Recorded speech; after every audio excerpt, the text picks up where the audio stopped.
ಸ್ವರ್ಗದಲ್ಲಿ ಎಂಟ್ರಿ, ಅಪ್ಪನ ಮನೆಗೆ ಎಂಟ್ರಿ ಮಕ್ಕಳಿಗೆ ಮಾತ್ರನೇ. ಇಲ್ಲ ನಾನು ಮೈಕಲ್ಲಿ ಪ್ರಬೋಧನೆ ಮಾಡಿದ್ದೀನಿ, ಮುನ್ರಾಬಾದ್ ಚರ್ಚಲ್ಲಿ ತುಂಬ ದೆವ್ವಗಳನ್ನ ಓಡಿಸ್ಬಿಟ್ಟಿದ್ದೀನಿ ಅಂತ ಹೇಳ್ಬಿಟ್ಟು ಅಲ್ಲಿ ಸ್ವರ್ಗಕ್ಕೆ ನಾನು ಕರ್ಕೊಳ್ಳಲ್ಲ. ಏನು ಹೇಳ್ತಾರೆ ಗೊತ್ತಾ, ಲಾಸ್ಟ್ ದಿನ ನೀನು ಯಾವನೋ ನನಗೆ ಗೊತ್ತೇ ಇಲ್ಲ ಅಂತಾರೆ.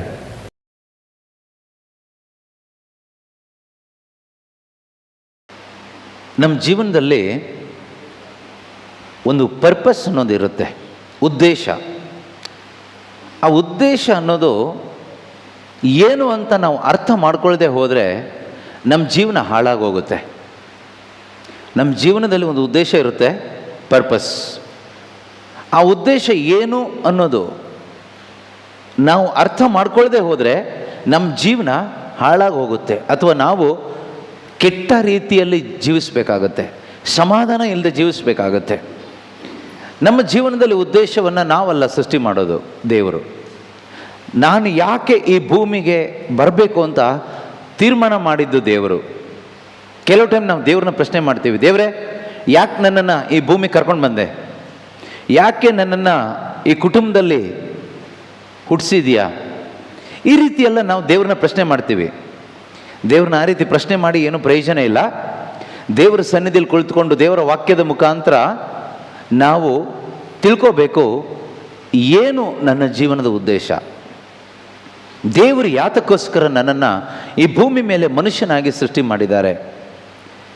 ಅಥವಾ ಸುಮ್ಮನೆ ಇದ್ದು ಏನೋ ಒಂದಿಷ್ಟು ಸಂಪ್ರದಾಯಗಳನ್ನ ಮಾಡಿ ಯಾವುದೋ ಒಂದು ಜಾತಿ ಧರ್ಮಕ್ಕೆ ಸೇರಿಕೊಂಡು ಮದುವೆ ಆಗಿ ಮಕ್ಕಳಾಗಿ ಬಿಸ್ನೆಸ್ ಮಾಡಿ ದುಡಿದು ತಿಂದು ಹೋಗಲಿಕ್ಕೆ ನಾನು ಸೃಷ್ಟಿ ಮಾಡಿದ್ದು ಕೇಳಿದರೆ ಖಂಡಿತವಾಗಲೂ ಅಲ್ಲ. ದೇವರ ಉದ್ದೇಶ ಖಂಡಿತವಾಗಲೂ ಈ ಲೋಕದಲ್ಲಿ ಬದುಕಿ ಹಾಳಾಗಿ ಹೋಗಬೇಕು ಅಂತಲ್ಲ.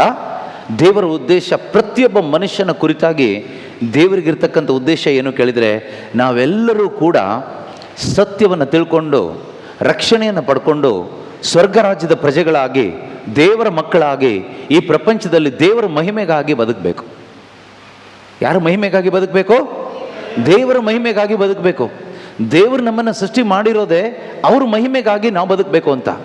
ಆದರೆ ನಮ್ಮೊಳಗಡೆ ಪವಿತ್ರಾತ್ಮ ಇಲ್ಲದೆ ಇದ್ದಾಗ ನಮ್ಮ ಮಹಿಮೆಗಾಗಿ ನಾವು ಬದುಕ್ತೀವಿ. ನಮ್ಮ ಮಹಿಮೆಗಾಗಿ ಅಂದರೆ ಜನ ನನ್ನನ್ನು ನೋಡಬೇಕು, ಜನ ನನ್ನನ್ನು ಗುರುತಿಸ್ಬೇಕು, ನಾವು ಮೇಲೆ ಬರಬೇಕು. ನಮಗೆಲ್ರಿಗೂ ಆಸೆ ಏನು? ಲೈಫಲ್ಲಿ ಮೇಲ್ ಬರಬೇಕು. ಕರೆಕ್ಟಾ? ಇದು ಯಾಕೆ ಕೇಳಿದರೆ ನಮ್ಮಲ್ಲಿ ದೇವರಾತ್ಮ ಇಲ್ಲ. ನಮ್ಮಲ್ಲಿ ದೇವರಾತ್ಮ ಇದ್ದಾಗ ನಾವು ಮೇಲೆ ಬರಬೇಕು ಅಂತ ಆಲೋಚನೆ ಇರೋದಿಲ್ಲ. ಕ್ರಿಸ್ತನನ್ನು ಮೇಲೆ ತರಬೇಕು, ಯೇಸು ನಮ್ಮ ಮಹಿಮೆ ಪಡಿಸ್ಬೇಕು, ದೇವರನ್ನ ಮಹಿಮೆ ಪಡಿಸ್ಬೇಕು, ದೇವರ ಮಹಿಮೆಗಾಗಿ ಬದುಕಬೇಕು. ಈ ಆಲೋಚನೆ ಯಾರು ಒಳಗಡೆ ಬರುತ್ತೆ ಕೇಳಿದರೆ, ಯಾರು ಒಳಗಡೆ ದೇವರ ಆತ್ಮ ಇದೆಯೋ ಅವ್ರ ಒಳಗಡೆ ಈ ಆಲೋಚನೆ ಬರುತ್ತೆ. ಕ್ರಿಸ್ತನ ಮಹಿಮೆ ಹೊಂದ್ಕೋಬೇಕು. ನನ್ನ ಜೀವನದ ಮುಖಾಂತರ, ನನ್ನ ಕುಟುಂಬದ ಮುಖಾಂತರ, ನನ್ನ ಕೆಲಸ ಕಾರ್ಯಗಳ ಮುಖಾಂತರ, ನನ್ನ ಪ್ರತಿಯೊಂದು ಕಾರ್ಯಗಳ ಮುಖಾಂತರ ಕ್ರಿಸ್ತನಿಗೆ ಮಹಿಮೆ ಆಗಬೇಕು, ದೇವರಿಗೆ ಮಹಿಮೆ ಆಗಬೇಕು. ಈ ಆಲೋಚನೆಯಲ್ಲಿ ಬದುಕ್ತಾ ಇರುವವನೇ ಕ್ರಿಶ್ಚಿಯನ್. ನಮ್ಮ ಆಲೋಚನೆ ಏನು? ಉಡಲು ಏನು, ತಿನ್ನಲು ಏನು, ಹೊದೆಯಲು ಏನು, ಯಾವಾಗ ನಾವು ಮೇಲ್ ಬರೋದು, ಯಾವಾಗ ಸೆಟ್ಲ್ ಆಗೋದು, ಯಾವಾಗ ಶ್ರೀಮಂತರಾಗೋದು, ಯಾವಾಗ ಸ್ವಂತ ಮನೆ ಕಟ್ಟೋದು, ಯಾವಾಗ ಕಾರ್ ತಗೊಳ್ಳೋದು, ಯಾವಾಗ ನಮ್ಮ ಮಕ್ಕಳು ಓದಿ ದೊಡ್ಡವರಾಗಿ ಸಂಪಾದನೆ ಮಾಡೋದು, ಇದಕ್ಕಾಗಿ ಎಲ್ಲ ಪ್ರಯತ್ನ ಪ್ರಾರ್ಥನೆ ನಾವು ಮಾಡ್ತೀವಿ. ಪ್ರೀತಿಯ ಸಹೋದರ ಸಹೋದರಿಯರೇ, ಯಾವತ್ತಾದರೂ ನಾವು ಈ ಪವಿತ್ರಾತ್ಮನ ಪಡ್ಕೋಬೇಕು ಅಂತ ಹೇಳಿಬಿಟ್ಟು ಏನಾದರೂ ಆಲೋಚನೆ ಮಾಡಿದ್ದೀವ? ದೇವರ ಮಹಿಮೆಗಾಗಿ ನಾನು ಬದುಕಬೇಕು ಅಂತ ನಮ್ಮ ಮನಸ್ಸೊಳಗಡೆ ಏನಾದರೂ ಆಲೋಚನೆ ಬಂದಿದೆಯಾ? ನಾವು ಧ್ಯಾನ ಕೂಟಗಳಿಗೆ ಹೋಗ್ತೀವಿ, ಪ್ರಾರ್ಥನಾ ಕೂಟಗಳಿಗೆ ಹೋಗ್ತೀವಿ. ಉದ್ದೇಶ ಏನು? ಕಾಯಿಲೆ ವಾಸಿ ಆಗಬೇಕು, ಸಾಲ ತೀರಬೇಕು, ಮನೆ ಕಟ್ಟಲಿಕ್ಕೆ ಆಗಬೇಕು, ಮಕ್ಕಳು ಪರೀಕ್ಷೆನಲ್ಲಿ ಪಾಸ್ ಆಗಬೇಕು, ಮದುವೆ ಆಗಬೇಕು, ಮಕ್ಕಳಾಗಬೇಕು. ಈ ರೀತಿ ಆಲೋಚನೆ ಉದ್ದೇಶಗಳನ್ನಿಟ್ಟುಕೊಂಡು ನಾವು ಧ್ಯಾನ ಕೂಟಗಳಿಗೆ ಪ್ರಾರ್ಥನಾ ಕೂಟಗಳಿಗೆ ಹೋಗ್ತೀವಿ. ಅನ್ಯರು ಮಾಟ ಮಂತ್ರ ಮಾಡೋ ಜಾಗಗಳಿಗೆ ಹೋಗ್ತಾರೆ, ನಾವು ಇಂಥ ಜಾಗಗಳಿಗೆ ಹೋಗ್ತೀವಿ, ಧ್ಯಾನ ಕೂಟಗಳಿಗೆ. ಅವರಿಗೂ ನಮಗೂ ಏನು ವ್ಯತ್ಯಾಸ ಹೇಳಿ ನೋಡೋಣ, ಯಾರಾದರೂ ಹೇಳ್ತೀರಾ ಕರೆಕ್ಟಾಗಿ? ಅನ್ಯರು ಅವಿಶ್ವಾಸಿಗಳು ಮಾಟ ಮಂತ್ರ ಮಾಡೋ ಜಾಗಕ್ಕೆ ಹೋಗ್ತಾರೆ. ನನ್ನ ಮಗ ಪರೀಕ್ಷೆ ಪಾಸ್ ಆಗಬೇಕು, ಮಗಳಿಗೆ ಗಂಡು ಸಿಗಬೇಕು, ಮಗನಿಗೆ ಗಂಡು ಸಿಗಬೇಕು, ಕಾಯಿಲೆ ವಾಸಿ ಆಗಬೇಕು, ಸಾಲ ತೀರಬೇಕು, ಮನೆ ಕಟ್ಟಿ ಆಗಬೇಕು, ಬಿಸ್ನೆಸ್ ಇಂಪ್ರೂವ್ ಆಗಬೇಕು ಅಂತ ಮಾಟ ಮಂತ್ರ ಮಾಡೋ ಜಾಗಕ್ಕೆ ಹೋಗ್ತಾರೆ. ನಿಮ್ಮಲ್ಲೂ ಕೆಲವರು ಹೋಗ್ಬೋದು, ನನಗೆ ಗೊತ್ತಿಲ್ಲ. ಆದರೆ ಎಷ್ಟೋ ಜನ ಹೋಗ್ತಾರೆ. ಕ್ರೈಸ್ತರಾದ ನಾವು ಈ ಧ್ಯಾನ ಕೂಟಗಳಿಗೆ ಪ್ರಾರ್ಥನಾ ಕೂಟಗಳಿಗೆ ಬರ್ತೀವಿ. ಕೆಲಸ ಸಿಗಬೇಕು, ಮದುವೆ ಆಗಬೇಕು, ಮಕ್ಕಳಾಗಬೇಕು, ಸಾಲ ತೀರಬೇಕು, ಅದಾಗಬೇಕು, ಇದಾಗಬೇಕು. ಅವರಿಗೂ ನಮಗೂ ಏನು ವ್ಯತ್ಯಾಸ?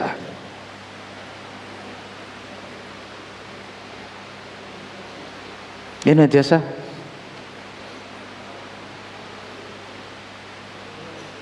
ಇವತ್ತಿನ ಧ್ಯಾನ ಕೂಟಗಳೇ ಆ ಥರ ಆಗ್ಬಿಟ್ಟಿದೆ ಬಿಡಿ, ಬಿಸ್ನೆಸ್ ಆಗಿಬಿಟ್ಟಿದೆ. ರೋಗಿ ಬಯಸಿದ್ದು ಹಾಲುವನ್ನು, ವೈದ್ಯ ಹೇಳಿದ್ದು ಹಾಲುವನ್ನು ಅನ್ನೋ ಥರ ನಮ್ಮಂಥವ್ರು ಹೋದರೆ ಅವರಿಗೆ ಪಾಕೆಟ್ ಮನಿ, ಇಲ್ಲಾಂದರೆ ಅವ್ರಿಗೆ ದುಡ್ಡಿಲ್ಲ, ಜೀವನ ಆಗಬೇಕಲ್ಲ. ಏನು ವ್ಯತ್ಯಾಸ ಕೇಳಿದ್ರೆ ಏನು ವ್ಯತ್ಯಾಸ ಇಲ್ಲ. ಅವರಲ್ಲೂ ದೇವರ ಆತ್ಮ ಇಲ್ಲ, ನಮ್ಮಲ್ಲೂ ದೇವರ ಆತ್ಮ ಇಲ್ಲ. ದೇವರ ಆತ್ಮ ನಮ್ಮೊಳಗಡೆ ಇದ್ದರೆ ದೇವರ ಮಹಿಮೆಯನ್ನು ನಾವು ಬಯಸ್ತೀವಿ, ನಮ್ಮ ಮಹಿಮೆ ಅಲ್ಲ. ದೇವರ ಆತ್ಮ ನಮ್ಮೊಳಗಡೆ ಇದ್ದರೆ ನಾವು ಯೇಸು ಕ್ರಿಸ್ತನಿಗೆ ಇಷ್ಟ ಆಗುವ ಜೀವನ ಏನಾಗಿದೆ, ದೇವರಿಗೆ ಇಷ್ಟ ಆಗುವ ಜೀವನ ಯಾವುದು ಅಂತ ನಾವು ಕಂಡುಕೊಳ್ಳಿಕ್ಕೋಸ್ಕರ ಧ್ಯಾನಕೂಟಗಳಿಗೆ ಹೋಗ್ತೀವಿ. ದೇವರ ಚಿತ್ತ, ದೇವರ ಆಲೋಚನೆ ಏನು ಅಂತ ಕಂಡುಕೊಳ್ಳಲಿಕ್ಕೆ ನಾವು ಧ್ಯಾನ ಕೂಟಗಳಿಗೆ, ಪ್ರಾರ್ಥನಾ ಕೂಟಗಳಿಗೆ ನಾವು ಹೋಗ್ತೀವಿ, ದೇವರ ಆಲೋಚನೆ ಕಂಡುಕೊಳ್ಳಲಿಕ್ಕೆ. ಅದಲ್ಲದೆ ನಮ್ಮ ಆಲೋಚನೆ ಈಡೇರಿಸ್ಕೊಳ್ಳಿಕ್ಕಲ್ಲ. ಇವತ್ತು ನಾವು ಧ್ಯಾನಗಳಿಗೆ ಹೋಗೋದೆಲ್ಲ ಯಾವುದಕ್ಕೋಸ್ಕರ? ನಮ್ಮ ಉದ್ದೇಶಗಳು, ನಮ್ಮ ಆಲೋಚನೆಗಳು, ನಮ್ಮ ಇಷ್ಟಗಳನ್ನು ಈಡೇರಿಸ್ಕೊಳ್ಳಿಕ್ಕೆ ನಾವು ಹೋಗಿ ಕೂತ್ಕೊಳ್ತೀವಿ. ಇದಕ್ಕೆ ಮಾಟ ಮಂತ್ರಕ್ಕೆ ಹೋದ್ರೂ ಸಾಕಲ್ವಾ? ಯೇಸು ಕ್ರಿಸ್ತರು ಬಂದಿದ್ದು ಅದಕ್ಕೇನಾ? ಅಲ್ಲ. ಯೇಸು ಕ್ರಿಸ್ತರು ಬಂದಿದ್ದು ಯಾಕೆ ಕೇಳಿದರೆ ನಮಗೆ ಪವಿತ್ರಾತ್ಮನನ್ನು ಕೊಡಲಿಕ್ಕೆ.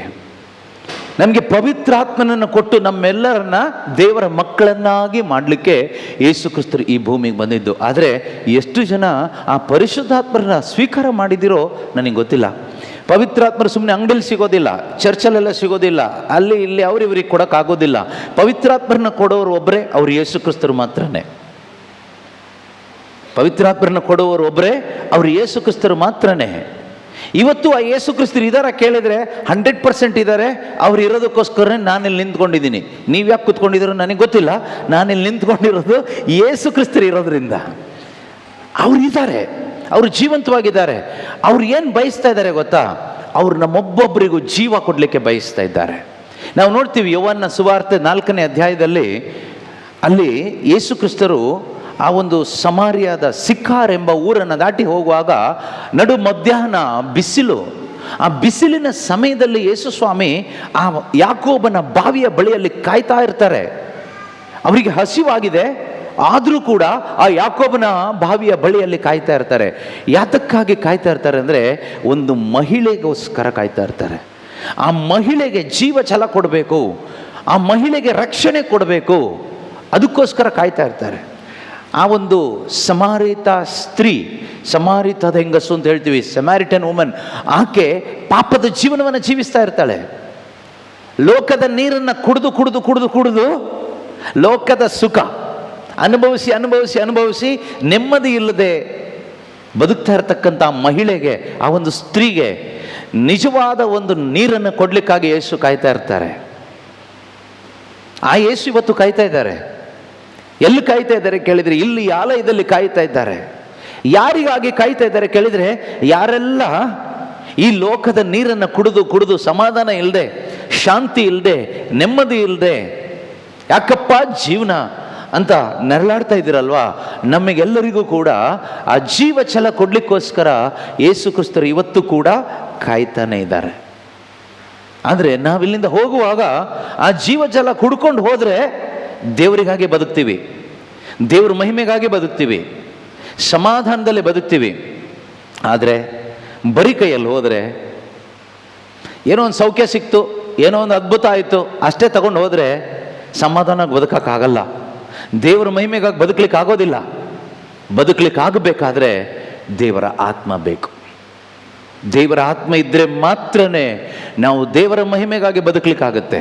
ಇನ್ನೊಂದು, ನಿಜವಾದ ಕ್ರಿಶ್ಚಿಯನ್ ಅಂದರೆ ಯಾರು ಕೇಳಿದರೆ, ಬೈಬಲ್ ಹೇಳುತ್ತೆ ರೋಮ 8:9 ಯಾರಲ್ಲಿ ಕ್ರಿಸ್ತ ಯೇಸುವಿನ ಆತ್ಮ ಇದೆಯೋ ಅವನು ಮಾತ್ರನೇ, ಅವಳು ಮಾತ್ರನೇ ಯೇಸು ಕ್ರಿಸ್ತನಿಗೆ ಸೇರಿದವಳು. ಕ್ರೈಸ್ತ ಧರ್ಮದಲ್ಲಿ ಇದ್ದ ಮಾತ್ರಕ್ಕೆ ನಾವು ಕ್ರಿಶ್ಚಿಯನ್ಸ್ ಆಗಲ್ಲ. ಈಗ ನಾವೆಲ್ಲರೂ ಕ್ಯಾಥಲಿಕ್ಸ್ ಅಂತ ಹೇಳ್ತೀವಿ. ಕ್ಯಾಥಲಿಕ್ಸಲ್ಲಿ ಇದ್ದ ಮಾತ್ರಕ್ಕೆ ನಾವು ಯಾರು ಕ್ರಿಶ್ಚಿಯನ್ಸ್ ಆಗೋಕ್ಕಾಗಲ್ಲ. ಪ್ರಾಟೆಸ್ಟೆಂಟಲ್ಲಿ ಇದ್ದ ಮಾತ್ರಕ್ಕೆ ಎಲ್ಲರೂ ಕ್ರಿಶ್ಚಿಯನ್ಸ್ ಆಗ್ಲಿಕ್ಕೆ ಆಗೋದಿಲ್ಲ. ಪೆಂಟೆಕಾಸ್ಟಲ್ಲಿ ಇದ್ದ ಮಾತ್ರಕ್ಕೆ ಎಲ್ಲರೂ ಕ್ರಿಶ್ಚಿಯನ್ಸ್ ಆಗ್ಲಿಕ್ಕೆ ಆಗೋದಿಲ್ಲ. ಯಾರಲ್ಲಿ ಪವಿತ್ರ ಆತ್ಮ ಇದ್ದಾರೋ ಅವರು ಕ್ರಿಸ್ತ ಯೇಸುವಿಗೆ ಸೇರಿದವರು ಅಂತ ವಾಕ್ಯ ಹೇಳುತ್ತೆ. ನಾವು ಯಾವುದೇ ಡಿನಾಮಿನೇಷನ್ಗೆ ಸೇರಿರ್ಬೋದು, ಅದು ಮುಖ್ಯ ಅಲ್ಲ, ಅದು ಮನುಷ್ಯ ಮಾಡಿದ್ದು. ದೇವರು ಯಾವುದು ಡಿನಾಮಿನೇಷನ್ ಮಾಡಿಲ್ಲ, ಆಯಿತಾ? ಇದೆಲ್ಲ ಮನುಷ್ಯ ಮಾಡಿದ್ದು, ಮನುಷ್ಯನ ಲಾಭಕ್ಕೋಸ್ಕರ, ಸೈತಾನನ ಕುತಂತ್ರ. ದೇವರು ಸೃಷ್ಟಿ ಮಾಡಿದ್ದು ಗಂಡು ಹೆಣ್ಣು, ಸ್ತ್ರೀ ಮತ್ತು ಪುರುಷ. ಆದರೆ ದೇವರ ಹೋಲಿಕೆಯಲ್ಲಿ ಸೃಷ್ಟಿ ಮಾಡಿದರು, ಆದರೆ ಆ ಹೋಲಿಕೆ ನಾಶ ಆಗೋಯ್ತು. ಈಗ ಮನುಷ್ಯ ಏನಾದ ಕೇಳಿದರೆ, ಒಂದು ರೀತಿಯಲ್ಲಿ ಪ್ರಾಣಿಗೂ ಮನುಷ್ಯನಿಗೂ ಏನು ವ್ಯತ್ಯಾಸ ಇಲ್ಲ, ಪ್ರಾಣಿಗಳಿಗೂ ಮನುಷ್ಯನಿಗೂ ಏನು ವ್ಯತ್ಯಾಸ ಇಲ್ಲದ ಒಂದು ಪರಿಸ್ಥಿತಿಗೆ ಬಂದ.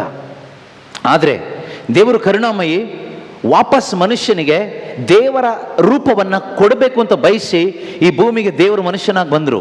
ಯೇಸು ಕ್ರಿಸ್ತರು ಬಂದ ಉದ್ದೇಶ ಏನು ಗೊತ್ತಾ? ಮನುಷ್ಯರನ್ನು ದೇವರ ಮಕ್ಕಳನ್ನಾಗಿ ಮಾಡಲಿಕ್ಕೆ. ಪ್ರತಿಯೊಬ್ಬ ಮನುಷ್ಯನನ್ನು, ದೈವತ್ವವನ್ನು ಕಳೆದುಕೊಂಡಂಥ ದೇವರ ಜನರನ್ನು ಅಥವಾ ಮನುಷ್ಯನನ್ನು ದೇವರ ಮಕ್ಕಳನ್ನಾಗಿ, ದೇವರ ಪ್ರಜೆಗಳನ್ನಾಗಿ ಪರಿವರ್ತನೆ ಮಾಡಲಿಕ್ಕೋಸ್ಕರನೇ ಯೇಸು ಕ್ರಿಸ್ತರು ಈ ಭೂಮಿಗೆ ಬಂದಿದ್ದು. ಇದು ಯಾವಾಗ ಆಗುತ್ತೆ? ಪವಿತ್ರಾತ್ಮರು ನಮ್ಮೊಳಗಡೆ ಬಂದಾಗ ಆಗುತ್ತೆ. ಇಲ್ಲದೆ ಇದ್ದರೆ ನಮ್ಮ ಜೀವನ ಏನು ಪ್ರಯೋಜನ ಇಲ್ಲ, ವೇಸ್ಟ್ ಜೀವನ ಆಗೋಗುತ್ತೆ. ಸಾಂಪ್ರದಾಯಿಕವಾಗಿ ನಾವು ಅದು ಇದು ಮಾಡ್ತೀವಿ, ಪ್ರಯೋಜನ ಏನು? ಆತ್ಮಕ್ಕೆ ಏನಾದರೂ ಲಾಭ ಆಗಬೇಕಲ್ವ? ನೋಡಿ, ಇಲ್ಲಿ ಡ್ಯಾಮ್ ಇದೆ, ಈ ಡ್ಯಾಮಿಂದ ಆ ಕಡೆ ಪೂರ್ತಿ ನೀರಿದೆ. ಆ ನೀರು ದೇವರು ಅಂತ ಇಟ್ಕೊಳ್ಳಿ, ಸ್ವರ್ಗ ಸಾಮ್ರಾಜ್ಯ, ದೇವರ ರಾಜ್ಯ, ಕಿಂಗ್ಡಮ್ ಆಫ್ ಗಾಡ್ ಅಥವಾ ದೇವರು ಅಂತ ಇಟ್ಕೊಳ್ಳಿ. ಈಗ ಅಲ್ಲಿ ಚಾನಲ್ ಇದೆಯಲ್ವಾ, ಗೇಟ್ ಇದೆಯಲ್ವಾ, ಅದು ನಮ್ಮ ಹೃದಯ ಅಂತ ಇಟ್ಕೊಳ್ಳೋಣ. ನಮ್ಮ ಒಬ್ಬೊಬ್ಬರ ಹೃದಯ ಆ ಚಾನಲ್, ಆ ಗೇಟ್. ಈ ಕಡೆ ಜಾಗ ಹೊರಗಡೆ, ಅದು ನಮ್ಮ ಜೀವನ. ಅಲ್ಲಿ ಹೊಲ, ಗದ್ದೆ, ಪಶು ಪ್ರಾಣಿಗಳು ನೀರು ಕುಡಿತದೆ, ಅಡುಗೆ ಮಾಡ್ತಾರೆ ಜನಗಳು, ಎಲ್ಲ ಬೆಳೆ ಬೆಳೀತಾರೆ, ಎಲ್ಲ ಮಾಡ್ತಾರೆ. ಈಗ ನೀರಿರೋದು ಆ ಕಡೆ, ಆ ನೀರು ಈ ಕಡೆಗೆ ಬಂದರೆ ಮಾತ್ರ ಇಲ್ಲಿ ಬೆಳೆ, ಊಟ, ನೀರು, ಪಶು ಪ್ರಾಣಿಗಳೆಲ್ಲ ಬದುಕಲಿಕ್ಕಾಗತ್ತೆ. ಇಲ್ಲದೆ ಇದ್ದರೆ ಎಲ್ಲ ಮರಣ, ಎಲ್ಲ ಡೆಡ್, ಮರುಭೂಮಿ ಥರ ಸತ್ತು ಹೋಗುತ್ತೆ. ನೀರು ಆ ಕಡೆ ಇದೆ, ಗೇಟ್ ಇದೆ ಮಧ್ಯದಲ್ಲಿ. ಈಗ ಗೇಟ್ ವಾಲ್ ಓಪನ್ ಆಗಬೇಕು ಅಥವಾ ಚಾನಲ್ ಗೇಟ್ ಓಪನ್ ಆಗಬೇಕು. ಓಪನ್ ಆದರೆ ಆ ನೀರು ಈ ಕಡೆ ಬಂದರೆ ಈ ಕಡೆ ಎಲ್ಲರೂ ಚೆನ್ನಾಗಿ ಇರ್ತಾರೆ, ಒಂದು ಜೀವ ಬರುತ್ತೆ. ಪ್ರೀತಿಯ ಸಹೋದರ ಸಹೋದರಿಯರೇ, ಬೈಬಲ್ ಹೇಳುತ್ತೆ ದೇವರು ನಮ್ಮಲ್ಲಿ ಯಾರಿಂದನೂ ದೂರ ಇಲ್ಲ ಅಂತ. ದೇವರು ನಮ್ಮಲ್ಲಿ ಯಾರೊಬ್ಬರಿಂದನೂ ದೂರ ಇಲ್ಲ. ದೇವರು ಆ ಕಡೆ ಇದ್ದಾರೆ, ನಾನು ಈ ಕಡೆ ಇದ್ದೀನಿ. ಆದರೆ ಈ ಹೃದಯ ಇದೆಯಲ್ವಾ, ದೇವರು ನನ್ನ ಜೀವನದಲ್ಲಿ ಚಲಿಸೋದು ಹೇಗೆ ಕೇಳಿದರೆ ನನ್ನ ಹೃದಯದ ಮುಖಾಂತರ. ಈಗ ನಮ್ಮ ಹೃದಯ ಅಂದರೆ ನಮ್ಮ ಆತ್ಮ, ಸ್ಪಿರಿಟ್, ಓಕೆ. ಈ ಆತ್ಮನೇ ಸತ್ತು ಹೋಗಿದ್ರೆ, ನಮ್ಮ ಹೃದಯನೇ ಸರಿ ಇಲ್ಲದೆ ಇದ್ದರೆ ನೀವೆಷ್ಟು ಪ್ರಾರ್ಥನೆ ಮಾಡಿದರೂ ವೇಸ್ಟೇ. ನಿಮ್ಮ ಹೃದಯನೇ ಸರಿ ಇಲ್ಲದೆ ನೀವೆಷ್ಟು ಬೊಬ್ಬೆ ಹಾಕಿ ಹಲ್ಲೆಲೂಯಾ, ಪ್ರೈಸ್ ದಿ ಲಾರ್ಡ್, ಅದು ಇದು ವಾಕ್ಯ ಎಲ್ಲ ಮಾಡಿ ಏನು ಪ್ರಯೋಜನ ಇಲ್ಲ. ಯಾಕೆ ಪ್ರಯೋಜನ ಇಲ್ಲ ಕೇಳಿದ್ರೆ, ಈಗ ಅಲ್ಲಿ ಗೇಟ್ ಇದೆ, ಆ ಗೇಟ್ ವಾಲ್ ಓಪನ್ ಆಗದೆ ನೀವು ಇಲ್ಲಿ ಏನೇನೇ ಮಾಡಿದರೂ ಎಲ್ಲ ಒಣಗಿ ಹಾಗೇನೇ ಇರುತ್ತೆ. ನೀರು ಆ ಕಡೆ ಇದೆ, ದೇವರು ಆ ಕಡೆ ಇದ್ದಾರೆ, ಸಮೀಪದಲ್ಲೇ ಇದ್ದಾರೆ. ಆದರೆ ಈ ಗೇಟ್ ವಾಲ್ ಓಪನ್ ಆಗಬೇಕು, ಈ ಹೃದಯ ಸರಿಯಾಗಬೇಕು. ಇದು ಸರಿ ಮಾಡಲಿಕ್ಕೆ ಆಗೋದು ಒಬ್ಬರಿಗೆ ಮಾತ್ರನೇ, ಪರಿಶುದ್ಧ ಆತ್ಮ, ಹೋಲಿ ಸ್ಪಿರಿಟ್. ನಮ್ಮ ಈ ಕಲ್ಲಾದ ಬ್ಲಾಕ್ ಆಗಿರುವ ಈ ಕೆಟ್ಟ ಹೃದಯವನ್ನು ತೆಗೆದು ಒಂದು ಹೊಸ ಹೃದಯವನ್ನು ದೇವರು ಜೋಡಿಸ್ತಾರೆ ಪವಿತ್ರಾತ್ಮ ಮುಖಾಂತರವಾಗಿ. ಆಗ ನಾವೇನಾಗ್ತೀವಿ, ಆ ನೀರಿದೆಯಲ್ಲ, ಆ ಕಡೆ ಇರೋ ನೀರು ಈ ಕಡೆಗೆ ಬರುತ್ತೆ, ನಮ್ಮ ಜೀವನಕ್ಕೆ ಬರುತ್ತೆ, ನಮ್ಮ ಲೈಫಿಗೆ ಬರುತ್ತೆ. ಆಗ ನಮ್ಮ ಲೈಫ್ ಹೇಗಿರುತ್ತೆ ಕೇಳಿದರೆ ಹಸಿರಾಗಿರುತ್ತೆ, ಸಮೃದ್ಧಿಯಿಂದ ಕೂಡಿರುತ್ತೆ. ಕ್ರಿಸ್ತ ಯೇಸುವಿನಲ್ಲಿರುವ ಆನಂದ ನಮ್ಮ ಲೈಫಲ್ಲಿರುತ್ತೆ, ಕ್ರಿಸ್ತ ಯೇಸುವಿನಲ್ಲಿರುವ ಸಮಾಧಾನ ನಮ್ಮ ಲೈಫಲ್ಲಿರುತ್ತೆ, ಕ್ರಿಸ್ತ ಯೇಸುವಿನಲ್ಲಿರುವ ಜೀವ ನಮ್ಮ ಲೈಫಲ್ಲಿರುತ್ತೆ, ಕ್ರಿಸ್ತ ಯೇಸುವಿನಲ್ಲಿರುವ ಬೆಳಕು ನಮ್ಮ ಲೈಫಲ್ಲಿರುತ್ತೆ. ಈ ದಿನದ ಮೊದಲನೇ ವಾಚನ ಏನು ಹೇಳುತ್ತೆ ಕೇಳಿದರೆ, ಎರಡನೇ ವಾಚನ, ಸೆಕೆಂಡ್ ರೀಡಿಂಗ್, ಎಫಿಷಿಯನ್ಸ್ 5:8. ಸಂತ ಪೌಲರು ಎಫೆಸದವರಿಗೆ ಬರೆದ ಪತ್ರಿಕೆ 5ನೇ ಅಧ್ಯಾಯ 8ನೇ ವಚನ ಹೇಳುತ್ತೆ, ಹಿಂದೊಮ್ಮೆ ನೀವು ಕತ್ತಲುಮಯವಾಗಿದ್ದೀರಿ, ಆದರೆ ಈಗ ಯೇಸು ಕ್ರಿಸ್ತನಲ್ಲಿ ಬೆಳಕಾಗಿದ್ದೀರಿ. ಹಿಂದೆ ಏನಾಗಿದ್ದೀರಿ? ಹಾಗಾದರೆ ಕತ್ತಲು ಅಥವಾ ಕತ್ತಲೆಯ ಜೀವನ ಅಂದರೆ ಏನು? ಕತ್ತಲೆಯ ಜೀವನ ಅಂದರೆ ಕ್ರಿಸ್ತನಿಲ್ಲದ ಜೀವನ, ಪವಿತ್ರಾತ್ಮ ಇಲ್ಲದ ಜೀವನವೇ ಕತ್ತಲೆಯ ಜೀವನ. ಅವರು ಯಾವುದೇ ಜಾತಿ ಜನಾಂಗದವರೇ ಆಗಿರಲಿ, ಪವಿತ್ರಾತ್ಮ ನಿನ್ನಲ್ಲಿ ಇದ್ದರೆ ನಿನ್ನ ಜೀವನ ಬೆಳಕಿನ ಜೀವನ. ಪವಿತ್ರಾತ್ಮ ಇಲ್ಲದೆ ಇದ್ದರೆ ಜೀವನ ಕತ್ತಲೆಯ ಜೀವನ. ನೀವು ಹಲ್ಲೆಲೂಯ ಪ್ರೈಸ್ ದಿ ಲಾರ್ಡ್ ಎಲ್ಲ ಹೇಳಿದ ತಕ್ಷಣ ಬೆಳಕು ಅಂತ ಹೇಳೋಕ್ಕಾಗಲ್ಲ. ಚರ್ಚಿಗೆ ಬಂದ ತಕ್ಷಣ ನಾವು ಬೆಳಕಲ್ಲಿದ್ದೀವಿ ಅಂತ ಹೇಳಲಿಕ್ಕೆ ಆಗೋದಿಲ್ಲ. ನಮ್ಮ ಲೈಫಲ್ಲಿ ಕ್ರಿಸ್ತನಾಗಿರ್ತಕ್ಕಂಥ ಬೆಳಕು ರಿಫ್ಲೆಕ್ಟ್ ಆಗಬೇಕು. ಆಗ ಮಾತ್ರನೇ ನಮ್ಮ ಜೀವನ ಕ್ರಿಶ್ಚಿಯನ್ ಲೈಫ್ ಅಂತ ಹೇಳೋದು. ಕ್ರಿಶ್ಚಿಯನ್ ಅಂದರೆ ಏನು? ಕ್ರಿಸ್ತನನ್ನು ಸ್ವೀಕಾರ ಮಾಡಿ, ಪವಿತ್ರಾತ್ಮನನ್ನು ಸ್ವೀಕಾರ ಮಾಡಿ ನಾವು ಜೀವಿಸುವ ಜೀವನ ಇದೆಯಲ್ವಾ, ದಟ್ ಈಸ್ ಕ್ರಿಶ್ಚಿಯನ್ ಲೈಫ್. ನಾನು ಬದುಕೋದಲ್ಲ, ಕ್ರಿಸ್ತನು ನನ್ನ ಮುಖಾಂತರ ಜೀವಿಸುವಾಗ ನನ್ನ ಜೀವನ ಬೆಳಕಾಗ್ತದೆ. ಅದೇ ಕ್ರೈಸ್ತ ಜೀವನ. ಬಟ್ ನಾವು ಹೇಗೆ ಬದುಕ್ತಾ ಇದ್ದೀವಿ ಕೇಳಿದರೆ, ಒಂದು ಎಕ್ಸಾಂಪಲ್ ಹೇಳಿದರೆ ನಮ್ಗೆ ಅರ್ಥ ಆಗ್ಬೋದು. ಉದಾಹರಣೆ ಸರಿಯಾಗಿ ಕೇಳಿಸ್ಕೊಳ್ಳಿ. ಇದು ನಿಮ್ಮ ಬಗ್ಗೆ ಅಲ್ಲ, ಬೇರೆಯವ್ರ ಬಗ್ಗೆ ಅಂತ ತಗೊಳ್ಳೋಣ. ನಾವು ಈ ಕಡೆ ಮುನಿರಾಬಾದ್ ರೈಲ್ವೆ ಸ್ಟೇಷನಲ್ಲಿ ಇಳಿದು ಬರಬೇಕಾದ್ರೆ ಒಂದು 3 ಕೋತಿಗಳಿತ್ತಲ್ಲಿ. ನಾನು ಸುಮಾರು ಹೊತ್ತಿಗೆ ನೋಡ್ತಾ ಇದ್ದೆ. ಎಲ್ಲ ಆ ಕೋತಿಗಳು, ಕೋತಿ ಗೊತ್ತಾಯ್ತಲ್ಲ, ಮಂಕಿ ನೋಡ್ಲಿಕ್ಕೆ ನನ್ನ ಥರನೇ ಇದೆ, ಸೇಮ್ ಮನುಷ್ಯನ ಥರನೇ ಇದೆ. ಕೈ ಕಾಲು ನೋಡೋದು, ಹೀಗೆ ಆಲಿಸೋದು, ಕೈಯಲ್ಲಿ ಕೆರ್ಕೊಳ್ಳೋದು, ಏನಂದ್ರೆ ಕೊಟ್ಟರೆ ಕೈಯಲ್ಲಿ ತಗೊಳ್ಳೋದು ಎಲ್ಲ ಹಾಗೇ ಇದೆ. ನಾವು ಒಂದು ಕಡೆ ಹೋದಾಗ ಘಾಟ್ ಸೆಕ್ಷನಲ್ಲಿ ಸುಮಾರು ಕೋತಿಗಳಿತ್ತು, ಇದೇ ಥರನೇ ಇತ್ತು. ಆ ಕೋತಿಗೆ ಒಂದು ಬಾಳೆಹಣ್ಣೆ ಕೊಟ್ವಿ. ಬಾಳೆಹಣ್ಣು ನಾನು ಹೆಂಗೆ ತಿಂತೀನಿ, ಸಿಪ್ಪೆ ಸುಲಿದು, ಆ ಕೋತಿನೂ ಹಾಗೆ ತಿಂತು. ನೀವು ನೋಡಿದಿರಲ್ಲ ಗೊತ್ತಿಲ್ಲ, ಆ ಕೋತಿನೂ ಕೂಡ ಬಾಳೆಹಣ್ಣು ಸಿಪ್ಪೆ ಸುಲಿದು ತಿಂತು. ಒಂದು ಬಾಟ್ಲು ಜ್ಯೂಸ್ ಕೊಟ್ಟೆ ಆ ಕೋತಿಗೆ. ಕೋತಿ ಅದನ್ನು ಹಿಡ್ಕೊಂಡು ಮುಚ್ಚಳ ತೆಗೆದು ನಾನು ಹೇಗೆ ಕುಡಿತೀನೋ, ಫಾಂಟಾ ಮಿರಿಂಡ ಎಲ್ಲ ಕುಡಿತೀವಲ್ಲ ಹಾಗೆ ಕುಡಿದಿದೆ. ಈಗ ಆ ಕೋತಿಗೆ, ಆ ಮಂಗಕ್ಕೆ ಬಾಳೆಹಣ್ಣು ನನ್ನ ಥರನೇ ತಿಂತಾ ಇದೆ, ಎಲ್ಲ ನನ್ನ ಥರನೇ ಮಾಡ್ತಾ ಇದೆ, ಮನುಷ್ಯರ ಥರನೇ, ನಿಮ್ಮ ಥರ ಅಲ್ಲ, ನನ್ನ ಥರ, ಡೋಂಟ್ ವರಿ. ಸೊ ಈಗ ಆ ಕೋತಿಗೆ ಒಳ್ಳೆ ಒಂದು ಪ್ಯಾಂಟು ಶರ್ಟು ಹಾಕಿ, ಕೂಲಿಂಗ್ ಗ್ಲಾಸ್ ಎಲ್ಲ ಹಾಕಿ, ಒಂದು ಮೊಬೈಲ್ ಫೋನೆಲ್ಲ ಕೊಟ್ಟು, ಈ ರೀತಿಯೆಲ್ಲ ಒಂದು ಮೈಕೆಲ್ಲ ಇಟ್ಟು, ಟೈ ಎಲ್ಲ ಕಟ್ಟಿ ಆ ಕೋತಿನ ಬಿಟ್ಟರೆ ಕೋತಿ ಮನುಷ್ಯ ಆಗೋಕ್ಕಾಗುತ್ತಾ? ಯಾಕಾಗಲ್ಲ? ಸೇಮ್ ನನ್ನ ಥರನೇ ಈ ಡ್ರೆಸ್ ಹಾಕಿ, ಇದೇ ಡ್ರೆಸ್ ಕೋತಿಗೆ ನಾನು ಕೊಟ್ಬಿಡ್ತೀನಿ. ನೋಡ್ಲಿಕ್ಕೆ ನನ್ನ ಥರನೇ ಇದೆ, ಲುಕ್ ಎಲ್ಲ ಸೇಮ್ ಇದೆ. ನೀರು ಕುಡಿಯೋದು ನಾನು ಕುಡಿಯೋ ಥರನೇ ಬಾಟ್ಲು ಓಪನ್ ಮಾಡಿ ಕುಡಿಯುತ್ತೆ, ಮೈಕ್ ಹಾಕುತ್ತೆ, ಅದು ಅದರದ್ದೇ ಭಾಷೆಯಲ್ಲಿ ಮಾತಾಡುತ್ತೆ. ನಮ್ಗೊಬ್ಬೊಬ್ಬರಿಗೆ ಒಂದೊಂದು ಭಾಷೆ ಇದೆ ಅಲ್ವಾ. ಕೋತಿ ಲ್ಯಾಂಗ್ವೇಜಲ್ಲಿ ಪಾಕ ಏನೋ ಹೇಳುತ್ತೆ, ಅನ್ಯ ಭಾಷೆ. ಈ ಕರಿಸ್ಮ್ಯಾಟಿಕಲ್ಲಿ ಸೇರ್ಕೊಂಡು ಸುಮಾರು ಜನ ಏನೇನೋ ಹೇಳ್ತಾರಲ್ಲ ಅನ್ಯ ಭಾಷೆ ಅಂತ, ಅವರಿಗೂ ಗೊತ್ತಿಲ್ಲ, ಕೇಳಿಸ್ಕೊಳ್ಳೋರಿಗೂ ಗೊತ್ತಿಲ್ಲ, ಒಟ್ಟು ಜನ ತಲೆ ಕೆಡಿಸ್ಕೊಂಡು ಹೋಗ್ತಾರೆ. ಎನಿವೆ, ಈಗ ಆ ಕೋತಿಗೆ ಒಳ್ಳೆ ಇನ್ಶರ್ಟ್ ಎಲ್ಲ ಮಾಡಿಸಿ, ಕೂಲಿಂಗ್ ಗ್ಲಾಸ್ ಎಲ್ಲ ಹಾಕಿ, ಕೋತಿ ಕೈಲೊಂದು ಬೈಬಲ್ ಎಲ್ಲ ಕೊಟ್ಟರೆ ಕೋತಿ ಕ್ರಿಶ್ಚಿಯನ್ ಆಗುತ್ತಾ? ಯಾಕೆ?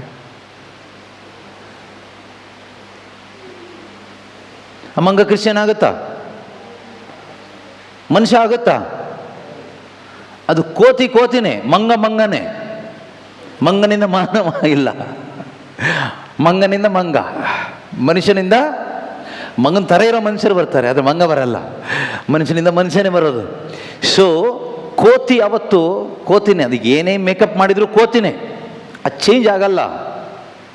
ಹಾಗೆ ನಾವು ಕೂಡ ಪ್ರೀತಿಯ ಸಹೋದರ ಸಹೋದರಿಯರೇ, ನಮ್ಮ ಜೀವನದಲ್ಲಿ ನಾವು ಬೈಬಲ್ ಹಿಡ್ಕೊಳ್ಳೋದು, ಜಪಸರ ಹಿಡ್ಕೊಳ್ಳೋದು, ಶಿಲ್ಬೆ ಹಿಡ್ಕೊಳ್ಳೋದು, ಇದೆಲ್ಲ ಏನೆಲ್ಲ ಮೇಕಪ್ ಮಾಡಿದರೂ ನಾವು ಕ್ರಿಶ್ಚಿಯನ್ ಆಗಲ್ಲ. ನೀವು ಏನೇ ಹಿಡ್ಕೊಳ್ಳಿ, ಬೈಬಲ್ ಹಿಡ್ಕೊಳ್ಳಿ, ಇನ್ನೊಂದು ಹಿಡ್ಕೊಳ್ಳಿ, ಶಿಲ್ಬೆ ಹಿಡ್ಕೊಳ್ಳಿ, ಹೋಲಿ ವಾಟರ್ ಹಿಡ್ಕೊಳ್ಳಿ, ತೀರ್ಥ ಎಲ್ಲ ಹಿಡ್ಕೊಂಡು ಕೈ ಎತ್ತಿ ಹಲ್ಲೆಲೂಯ ಹೇಳಿ, ಪ್ರೈಸ್ ದಿ ಲಾರ್ಡ್ ಹೇಳಿ, ಯೇಸುವೇ ಸ್ತೋತ್ರ ಎಲ್ಲ ಹೇಳಿದ ತಕ್ಷಣ ಕ್ರಿಶ್ಚಿಯನ್ ಆಗ್ಬಿಡ್ತೀವ? ಕೋತಿ ಮನುಷ್ಯ ಆಗುತ್ತಾ? ಅದಕ್ಕೆ ಪ್ಯಾಂಟು ಚಡ್ಡಿ ಎಲ್ಲ ಹಾಕ್ಬಿಟ್ರೆ, ಅದಕ್ಕೊಂದು ಫೋನ್ ಎಲ್ಲ ಕೊಟ್ಟರೆ ಕೋತಿ ಮನುಷ್ಯ ಆಗುತ್ತಾ? ಕೋತಿನೂ ಬೇಕಾದ್ರೆ ನಮ್ಮ ಥರನೇ ಮೊಬೈಲ್ ಹಿಡ್ಕೊಂಡು ಹೀಗೀಗೆ ಮಾಡಿ ಈಗ ಇಟ್ಕೊಳ್ಳುತ್ತೆ. ಬೇಕಾದ್ರೂ ಭಾಷೆಯಲ್ಲಿ ಹಲ್ಲು ಅಂತಲೂ ಹೇಳುತ್ತೆ. ಆದರೆ ಅದು ಯಾವತ್ತೂ ಮನುಷ್ಯ ಆಗೋಕ್ಕಾಗಲ್ಲ. ಕೋತಿ ಕೋತಿನೇ. ಅದೇನಾದರೂ ಮನುಷ್ಯ ಆಗಬೇಕಂದ್ರೆ ಕೋತಿಯ ಆತ್ಮ ಚೇಂಜ್ ಆಗಬೇಕು. ಅದಕ್ಕೆ ಆತ್ಮ ಇಲ್ಲ, ಅದ್ರ ಹಾರ್ಟ್ ಚೇಂಜ್ ಆಗಬೇಕು, ಅದ್ರ ನೇಚರ್ ಚೇಂಜ್ ಆಗಬೇಕು, ಅದ್ರ ಒಳಗಡೆ ಇರ್ತಕ್ಕಂಥ ಸ್ವಭಾವ ಚೇಂಜ್ ಆಗಬೇಕು. ಆಗ ಮಾತ್ರನೇ ಆ ಕೋತಿ ಮನುಷ್ಯ ಆಗುತ್ತೆ. ನಮ್ಮ ಲೈಫು ಹಾಗೇನೆ. ನಾವು ಒಂದು ರೀತಿ ಕೋತಿಗಳ ಥರನೇ ಎಲ್ಲ ಮಾಡ್ತೀವಿ, ಕ್ರಿಶ್ಚಿಯನ್ಸ್ ಥರ. ಆದರೆ ಒಳಗಡೆ ಕ್ರಿಸ್ತನ ಆತ್ಮ ಇಲ್ಲ. ನಮ್ಮ ಸ್ವಭಾವ ಏನು? ಅದೇ ಹಳೆ ಸ್ವಭಾವ, ಆದಾಮನ ಸ್ವಭಾವ, ಪಾಪದ ಸ್ವಭಾವ. ಯಾವುದದು? ಸುಳ್ಳು ಹೇಳೋದು, ಮೋಸ ಮಾಡೋದು, ಕಳ್ತನ ಮಾಡೋದು, ವ್ಯಭಿಚಾರ ಮಾಡೋದು, ಮಾಟ ಮಂತ್ರಕ್ಕೆ ಹೋಗೋದು, ಅನೈತಿಕ ಸಂಬಂಧ, ಇವ್ರ ಮೇಲೆ ಚಾಡಿ ಹೇಳೋದು, ಅವ್ರ ಮೇಲೆ ಚಾಡಿ ಹೇಳೋದು. ಭಾನುವಾರ ಬಂದರೆ ಭಯಂಕರ ಭಕ್ತಿಯಿಂದ ಬಂದು ಈ ಕೋತಿಗೆ ಮೇಕಪ್ ಮಾಡೋ ಥರ ಮೇಕಪ್ ಮಾಡ್ಕೊಂಡು ಬಂದು ನಾವು ಭಯಂಕರ ದೇವರಲ್ಲಿದ್ದೀವಿ, ಯೇಸುನಲ್ಲಿದ್ದೀವಿ, ಕೈ ಎಲ್ಲ ಶೇಕ್ ಮಾಡೋರು ಕೆಲವರು ಇದ್ದಾರೆ, ಹಲಲಲಲಲಲಲಲ ಅಂತ. ಪವಿತ್ರಾತ್ಮ ಅವ್ರ ಮೇಲೆ ಇದೆ ಅನ್ಬೇಕು. ಪವಿತ್ರಾತ್ಮ ಅಲ್ಲ, ಅದು ದೆವ್ವ ಇರುತ್ತೆ. ಹುಷಾರು, ಮತ್ತೆ ಹತ್ರ ಹೋಗ್ಬೇಡಿ.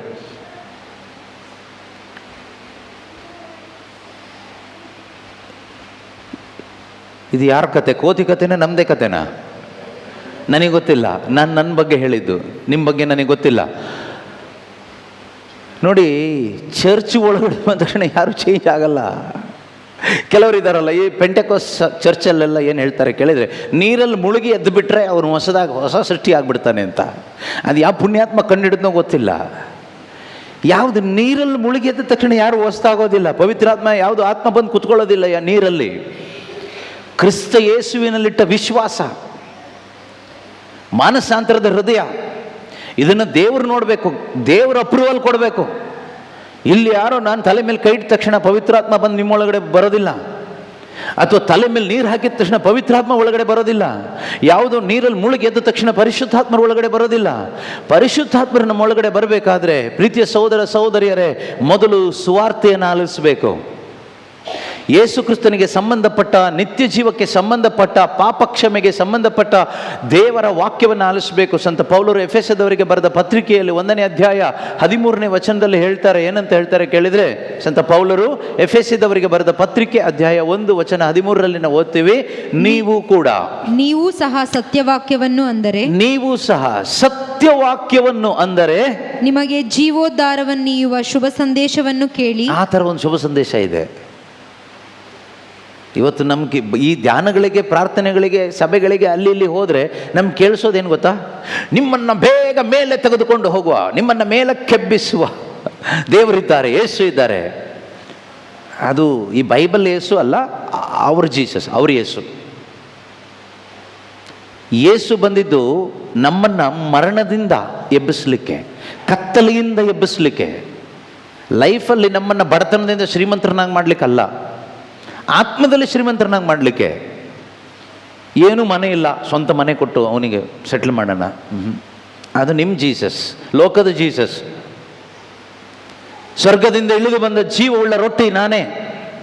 ನಾನು ಬಂದಿದ್ದು ಸೈಟು ಮನೆ ಕೊಟ್ಟು ಸೆಟ್ಲ್ ಮಾಡಲಿಕ್ಕಲ್ಲ, ಪರಲೋಕಕ್ಕೆ ಕರ್ಕೊಂಡು ಹೋಗಲಿಕ್ಕೆ ಅಂತ ಯೇಸು ಹೇಳ್ತಾರೆ. ನಮಗಿವತ್ತು ಯಾವ ಜೀಸಸ್ ಬೇಕು? ಇಲ್ಲಿ ನಮ್ಮನ್ನು ಸೆಟ್ಲ್ ಮಾಡಿಸೋ ಜೀಸಸ್ ಬೇಕಾ? ಸ್ವರ್ಗಕ್ಕೆ ಕರ್ಕೊಂಡು ಹೋಗೋ ಜೀಸಸ್ ಬೇಕಾ? ಯಾವ ಜೀಸಸ್ ಅಂದರೆ ನಮಗೆ ಇಷ್ಟ? ನಮಗೆ ಯಾವ ಜೀಸಸ್ ಅಂದರೆ ಇಷ್ಟ ಕೇಳಿದರೆ, ನಾವು ಯಾವುದಕ್ಕೆಲ್ಲ ಕೈ ಹಾಕ್ತೀವೋ ಎಲ್ಲ ಸಕ್ಸಸ್ ಆಗಬೇಕು. ಅದು ಕಳ್ತನ ಇರಲಿ, ತಲೆ ಒಡೆಯೋದಿರಲಿ, ಮೋಸ ಮಾಡೋದಿರಲಿ, ಅನ್ಯಾಯ ಮಾಡೋದಿರಲಿ, ಮುಟ್ಟಿದ್ದೆಲ್ಲ ಚಿನ್ನ ಮಾಡೋವಂಥ ಜೀಸಸ್ ಬೇಕು ನಮಗೆ. ಅದಕ್ಕಾಗಿ ಫಾಸ್ಟಿಂಗ್ ಪ್ರೇಯರ್ ಮಾಡ್ತೀವಿ, ಹಲ್ಲೆಲೂಯಾ ಹೇಳ್ತೀವಿ, ಚರ್ಚಿಗೆ ಹೋಗ್ತೀವಿ, ದಶಾಂಶನೂ ಕೊಡ್ತೀವಿ, ಎಲ್ಲದೂ ಮಾಡ್ತೀವಿ. ಪರೀಕ್ಷೆ ಬರೆದ್ರೆ ಪಾಸ್ ಮಾಡಿಕೊಡೋ ಜೀಸಸ್ ಬೇಕು. ಜೀಸಸ್ನ ಏನು ಗೌರ್ಮೆಂಟ್ ಆಫೀಸರ್ ಅಂತ ತಿಳ್ಕೊಬಿಟ್ಟಿದ್ದಾರೆ ಕೆಲವರು. ಈ ಲಂಚ ತಗೊಂಡು ಕೆಲಸ ಮಾಡಿಕೊಡ್ತಾರಲ್ಲ ನಮ್ಮಲ್ಲಿ ಕೆಲವರು, ಕೊಡಿ ತಗೊಳ್ಳಿ, ಆ ರೀತಿ ಜೀಸಸ್ ಕಾಣಿಕೆ ತಗೊಳ್ಳಿ, ಕೆಲಸ ಮಾಡಿಕೊಡಿ ದೇವ್ರೆ, ನೀನು ಇದು ಮಾಡಿಕೊಟ್ರೆ ನಿನಗೆ 10% ದಶಾಂಶ ನಿನಗೆ. ಇವತ್ತು ಅಂಥ ಜೀಸಸ್ ಎಲ್ಲ ಕಡೆ ಪ್ರಚಾರದಲ್ಲಿದ್ದಾರೆ. ಬೈಬಲಲ್ಲಿರೋ ಜೀಸಸ್ ಯಾರಿಗೂ ಗೊತ್ತೂ ಇಲ್ಲ, ಎಷ್ಟೋ ಜನಕ್ಕೆ ಆ ಜೀಸಸ್ ಬೇಕಾಗಿಲ್ಲ. ಆ ಕ್ರಿಸ್ತನ ಬಗ್ಗೆ ಅಂದರೆ ನಮಗೆ ಜೀವೋದ್ಧಾರ, ರಕ್ಷಣೆಯನ್ನು ತರುವ ಶುಭ ಸಂದೇಶ ಇದೆ. ಯಾವುದರಲ್ಲಿ? ಈ ಬೈಬಲ್ ಪುಸ್ತಕದಲ್ಲಿ. ಆದಿಕಾಂಡದಿಂದ ಪ್ರಕಟಣೆ ತನಕ ಇರತಕ್ಕಂಥ ಈ ಪವಿತ್ರ ಬೈಬಲ್ನಲ್ಲಿರ್ತಕ್ಕಂಥ ವಾಚನಗಳಲ್ಲಿ ಏನಿದೆ ಕೇಳಿದರೆ ಜೀವೋದ್ಧಾರದ ಸಂದೇಶ ಇದೆ, ರಕ್ಷಣೆಯ ಸಂದೇಶ ಇದೆ, ನಮಗೆ ಪವಿತ್ರ ಆತ್ಮನನ್ನು ತಂದು ಕೊಡುವಂಥ ಸಂದೇಶ ಇದೆ, ನಮಗೆ ಹೊಸ ಜೀವ, ನ್ಯೂ ಲೈಫ್ ನಮ್ಮ ಒಳಗಡೆ ತಂದು ಕೊಡುವ ಒಂದು ಸಂದೇಶ ಎಲ್ಲಿದೆ? ಈ ಬೈಬಲ್ ಒಳಗಡೆ ಇದೆ. ಸಾಲ ತೀರಿಸುವ ಸಂದೇಶ ಅಲ್ಲ ಇದರಲ್ಲಿರೋದು. ಮದುವೆ ಆಗೋದು, ಮಕ್ಕಳಾಗೋದು, ಮನೆ ಕಟ್ಟೋದು, ಬಿಸ್ನೆಸ್ ಮಾಡೋದು, ಬಿಸ್ನೆಸ್ ಡೆವಲಪ್ ಆಗೋದು, ಆ ಸಂದೇಶ ಅಲ್ಲ ಇದರೊಳಗಡೆ ಇರೋದು. ಆದರೆ ಇದನ್ನು ಉಪಯೋಗಿಸಿ ಇವತ್ತು ಬಿಸ್ನೆಸ್ ಮಾಡ್ತಾ ಇದ್ದೀವಿ ನಮ್ಮಲ್ಲಿ ಎಷ್ಟೋ ಜನ. ಅದಕ್ಕಾಗಿ ಅಲ್ಲ ಬೈಬಲ್ ಇರೋದು. ನಿತ್ಯತೆಯ ಕುರಿತಾದ ಸಂದೇಶ ಇದರಲ್ಲಿದೆ, ಸ್ವರ್ಗ ರಾಜ್ಯದ ಕುರಿತಾದ ಸಂದೇಶ ಇದರಲ್ಲಿದೆ, ಪಾಪಕ್ಷಮೆಯ ಕುರಿತಾದ ಸಂದೇಶ ಇದರಲ್ಲಿದೆ. ಇದನ್ನು ನಾವು ಆಲಿಸಬೇಕು. ಅದನ್ನೇ ಪೌಲರು ಹೇಳ್ತಾ ಇರೋದು, ಓದಿ. ನೀವು ಸಹ ಸತ್ಯವಾಕ್ಯವನ್ನು ಅಂದರೆ, ನೀವು ಸಹ ಎಫೆಸದ ದೇವ ಜನರಿಗೆ ಹೇಳ್ತಾ ಇದ್ದಾರೆ, ನೀವು ಸಹ ಸತ್ಯವಾಕ್ಯವನ್ನು ಅಂದರೆ ನಿಮಗೆ ಜೀವೋದ್ಧಾರವನ್ನೀಯುವ ಶುಭ ಸಂದೇಶವನ್ನು ಕೇಳಿ. ತುಂಬ ಇಂಪಾರ್ಟೆಂಟ್ ಆಯ್ತಾ? ನಿಮಗೆ ಜೀವೋದ್ಧಾರ, ನಿಮ್ಮ ಆತ್ಮವನ್ನು ರಕ್ಷಣೆ ಮಾಡುವಂಥ ಶುಭ ಸಂದೇಶವನ್ನು ಕೇಳಿ ಯೇಸು ಕ್ರಿಸ್ತರಲ್ಲಿ ವಿಶ್ವಾಸ ಇಟ್ಟಿರಿ. ಕೇಳಿ ವಿಶ್ವಾಸ ಇಟ್ಟಿರಿ. ದೇವರು ವಾಗ್ದಾನ ಮಾಡಿದ ಪವಿತ್ರಾತ್ಮ ಅವರಿಂದ, ದೇವರು ವಾಗ್ದಾನ ಮಾಡಿದ ಪವಿತ್ರಾತ್ಮ ಅವರಿಂದ ಮುದ್ರಿತರಾದಿರಿ. ಮುದ್ರಿತರಾದಿರಿ. ಹೇಗೆ ಮುದ್ರಿತರಾದಿರಿ? ಎಫೆಸದ ಸಭೆಗೆ ಹೇಳ್ತಾ ಇದ್ದಾರೆ, ದೇವ ಜನರಿಗೆ ಹೇಳ್ತಾ ಇದ್ದಾರೆ ಪೌಲರು, ನೀವು ಹೇಗೆ ಪವಿತ್ರಾತ್ಮನ ಪಡ್ಕೊಂಡ್ರಿ ಅಂದರೆ, ನಿಮಗೆ ಜೀವೋದ್ಧಾರ ತರುವ, ರಕ್ಷಣೆ ತರುವ, ಪಾಪಕ್ಷಮೆ ತರುವ ಶುಭ ಸಂದೇಶವನ್ನು ಕೇಳಿದ್ರಿ. ಹಾಗೆ ಕೇಳಿಸ್ಕೊಂಡಾಗ ನಿಮ್ಮೊಳಗಡೆ ಏನು ಬಂತು? ವಿಶ್ವಾಸ ಬಂತು. ಏನಂತ ವಿಶ್ವಾಸ ಬಂತು? ಯೇಸುವೇ ದೇವರ ಪುತ್ರ, ಯೇಸುವೇ ನನ್ನ ರಕ್ಷಕ, ಯೇಸುವೇ ನನ್ನ ಪಾಪ ವಿಮೋಚಕ, ಯೇಸು ಕ್ರಿಸ್ತನಲ್ಲಿ ಅಲ್ಲದೆ ಬೇರೆ ಎಲ್ಲಿಯೂ ನನಗೆ ಪಾಪಕ್ಷಮೆ ಇಲ್ಲ, ನಿತ್ಯ ಜೀವ ಇಲ್ಲ, ರಕ್ಷಣೆ ಇಲ್ಲ. ಈ ಒಂದು ವಿಶ್ವಾಸ ನಮ್ಮೊಳಗಡೆ ಬಂತು. ಹೇಗೆ ಬಂತು? ರಕ್ಷಣೆಯ ಕುರಿತಾದ ಶುಭ ಸಂದೇಶವನ್ನು ಆಲಿಸಿದಾಗ ಇದು ಒಳಗಡೆ ಬಂತು. ಶ್ರೀಮಂತನಾಗುವ ಕುರಿತಾದ ಅಲ್ಲ, ಸೌಖ್ಯದ ಕುರಿತಾದ ಅಲ್ಲ, ರಕ್ಷಣೆಯ ಕುರಿತಾದ ಈ ಸಂದೇಶ ಆಲಿಸಿದಾಗ ಅವರೊಳಗಡೆ ವಿಶ್ವಾಸ ಬಂತು. ದೇವರು ವಾಗ್ದಾನ ಮಾಡಿದ ಪವಿತ್ರಾತ್ಮರಿಂದ ಅವರೇನಾದರೂ ಮುದ್ರಿತರಾದರು. ನೀವು ಹಾಗೆ ಪವಿತ್ರಾತ್ಮರನ್ನ ಪಡ್ಕೊಂಡ್ರೆ ಪವಿತ್ರಾತ್ಮ ನಿಮ್ಮಲ್ಲಿದ್ದಾರೆ. ಅದಲ್ಲದೆ ಬೇರೆ ಥರ ನನಗೆ ಗೊತ್ತಿಲ್ಲ. ಈ ಬೈಬಲ್ ಏನು ಹೇಳುತ್ತೋ ಅದ್ರ ಪ್ರಕಾರ ಗೊತ್ತು, ಬೇರೆ ಥರ ನನಗೆ ಗೊತ್ತಿಲ್ಲ. ನಾವು ಪವಿತ್ರಾತ್ಮರನ್ನ ಪಡ್ಕೊಳ್ಳಿಕ್ಕಿರ್ತಕ್ಕಂಥ ಏಕೈಕ ದಾರಿ ಶುಭ ಸಂದೇಶ, ವಿಶ್ವಾಸ. ಶುಭ ಸಂದೇಶ ಆಲಿಸಬೇಕು. ಆಲಿಸಿದ ಶುಭ ಸಂದೇಶದಲ್ಲಿ ನಾವು ವಿಶ್ವಾಸಿಸಬೇಕು. ವಿಶ್ವಾಸ ಇಡಲಿಕ್ಕೆ ಬೇಕಾದ ಕೃಪೆ ದೇವರು ಆ ಶುಭ ಸಂದೇಶ ಆಲಿಸುವಾಗ ಕೊಡ್ತಾರೆ. ಹಾಗೆ ನಾವು ವಿಶ್ವಾಸ ಇಟ್ಟಾಗ ವಿಶ್ವಾಸಿಯ ಹೃದಯವನ್ನು ನೋಡುವ ದೇವರು ನಮ್ಮ ಹೃದಯಗಳಿಗೆ ಪವಿತ್ರ ಆತ್ಮನನ್ನು ಕಳಿಸ್ಕೊಡ್ತಾರೆ. ಆಗ ನಾವೇನಾಗ್ತೀವಿ ಗೊತ್ತಾ? ಬೆಳಕಾಗ್ತೀವಿ. ಯೇಸು ಕ್ರಿಸ್ತನಲ್ಲಿ 2 ಕೊರಿಂಥ 5:17, 2 ಕೊರಿಂಥದವರಿಗೆ ಬರೆದ ಪತ್ರಿಕೆ 2ನೇ ಅಧ್ಯಾಯ 5ನೇ ವಚನ 17ನೇ ವಾಕ್ಯ. ಆಗ ವಾಕ್ಯ ಹೇಳುತ್ತೆ ಏನಂತ? ಯಾರಾದರೂ ಯೇಸು ಕ್ರಿಸ್ತರೊಡನೆ ಒಂದಾದರೆ, ಯಾರಾದರೂ ಯೇಸು ಕ್ರಿಸ್ತನೊಡನೆ ಆತ್ಮದಲ್ಲಿ ಒಂದಾದರೆ ಅವನು ನೂತನ ಸೃಷ್ಟಿಯಾಗುತ್ತಾನೆ. ಏನಾಗ್ತಾನೆ? ಹೊಸ ಸೃಷ್ಟಿ ಆಗ್ತಾನೆ.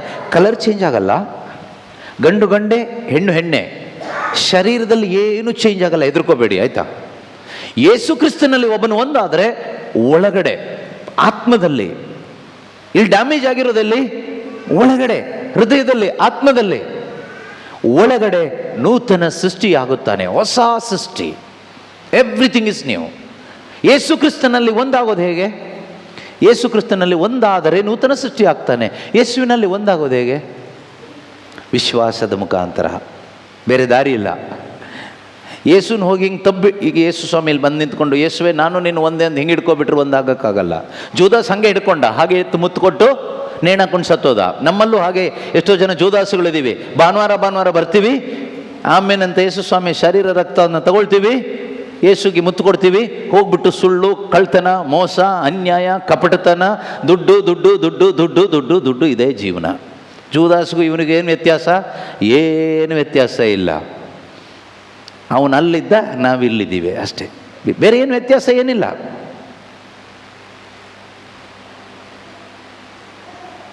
ಪ್ರೀತಿಯ ಸಹೋದರ ಸಹೋದರಿಯರೇ, ಒಳಗಡೆ ಯೇಸು ಕ್ರಿಸ್ತನಲ್ಲಿ ನಾವು ವಿಶ್ವಾಸ ಇಟ್ಟಾಗ ಒಳಗಡೆ ನಾವು ಹೊಸ ಸೃಷ್ಟಿ ಆಗ್ತೀವಿ, ನೂತನ ಸೃಷ್ಟಿ ಆಗ್ತೀವಿ, ಅಂದರೆ ಕ್ರಿಶ್ಚಿಯನ್ ಆಗ್ತೀವಿ. ನಮ್ಮನ್ನು ಕ್ರಿಶ್ಚಿಯನ್ ಮಾಡೋದು ಮನುಷ್ಯ ಅಲ್ಲ. ಮನುಷ್ಯ ಬರೀ ಕನ್ವರ್ಟ್ ಮಾಡ್ಬೋದು, ಜಾತಿ ಈ ಜಾತಿಯಿಂದ ಆ ಜಾತಿಗೆ, ಆ ಡಿನಾಮಿನೇಷನಿಂದ ಈ ಡಿನಾಮಿನೇಷನ್ಗೆ. ಪ್ರಯೋಜನ ಇಲ್ಲ. ಕೋತಿನ ನೀವು ತಗೊಂಡೋಗಿ ಯಾವ ಊರಲ್ಲಿಟ್ಟರು ಕೋತಿನೇ. ಕೋತಿನ ಇಂಡಿಯಾದಿಂದ ಪಾಕಿಸ್ತಾನಕ್ಕೆ ತಗೊಂಡೋಗಿ ಕೋತಿನ ಅಲ್ಲಿಟ್ಬಿಟ್ರೆ ಕೋತಿ ಏನಾದರೂ ಚೇಂಜ್ ಆಗುತ್ತಾ? ಇವೇ ಚೇಂಜ್ ಆಗುತ್ತಾ? ಚೇಂಜ್ ಆಗೋದಿಲ್ಲ. ನೀವು ಎಲ್ಲೇ ತಗೊಂಡೋಗಿ ಅದನ್ನು ಮುಳುಗಿಸಿ ಎತ್ತಿ ಕೋತಿ ಏನಾದರೂ ಮನುಷ್ಯ ಆಗುತ್ತಾ? ಮನುಷ್ಯ ಆಗಲ್ಲ. ಪ್ರೀತಿಯ ಸಹೋದರ ಸಹೋದರಿಯರೇ, ಯೇಸು ಕ್ರಿಸ್ತರೊಡನೆ ಒಬ್ಬನು ಒಂದಾದರೆ ಮನುಷ್ಯನಿಗೆ ಅವಕಾಶ ಇದೆ, ಕೋತಿಗಳಿಗೆ ಒಂದಾಗ್ಲಿಕ್ಕೆ ಅವಕಾಶ ಇಲ್ಲ. ಯಾಕೆಂದರೆ ಅದಕ್ಕೆ ಆತ್ಮ ಇಲ್ಲ, ಒಂದಾಗ್ಲಿಕ್ಕೆ ಆಗಲ್ಲ. ದೇವರು ಆತ್ಮ, ದೇವರ ಆತ್ಮಸ್ವರೂಪಿ ಆಗಿರೋದ್ರಿಂದ, ಮನುಷ್ಯನಿಗೆ ಆತ್ಮ ಇರೋದ್ರಿಂದ ಒಂದಾಗ್ಲಿಕ್ಕೆ ಒಂದು ಚಾನ್ಸ್ ಇದೆ. ಆದರೆ ಆತ್ಮ ಏನಾಗಿದೆ? ಈಗ ಡೆಡ್ ಆಗಿದೆ, ಸತ್ತೋಗಿದೆ ಅಲ್ವಾ? ಆದಾಮನ ಪಾಪದಿಂದ ಏನಾಗಿದೆ? ಆತ್ಮ ಸತ್ತೋಗಿದೆ.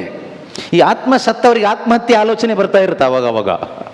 ಆತ್ಮ ಸತ್ತೋಗಿದ್ರೆ ಅವಾಗ ಸತ್ತೋಗೋಣ, ಅವ್ರನ್ನ ಸಾಯಿಸೋಣ, ಇವ್ರನ್ನ ಸಾಯಿಸೋಣ, ಇದೇ ಬರುತ್ತೆ. ಆತ್ಮದಲ್ಲಿ ಜೀವ ಬಂದರೆ ಬದುಕಬೇಕು ಯೇಸುವಿಗಾಗಿ, ಬದುಕಬೇಕು ದೇವರ ಮಹಿಮೆಗಾಗಿ, ಬದುಕಬೇಕು ಎಲ್ಲರಿಗೂ ಸುವಾರ್ತೆ ಸಾರಲಿಕ್ಕಾಗಿ.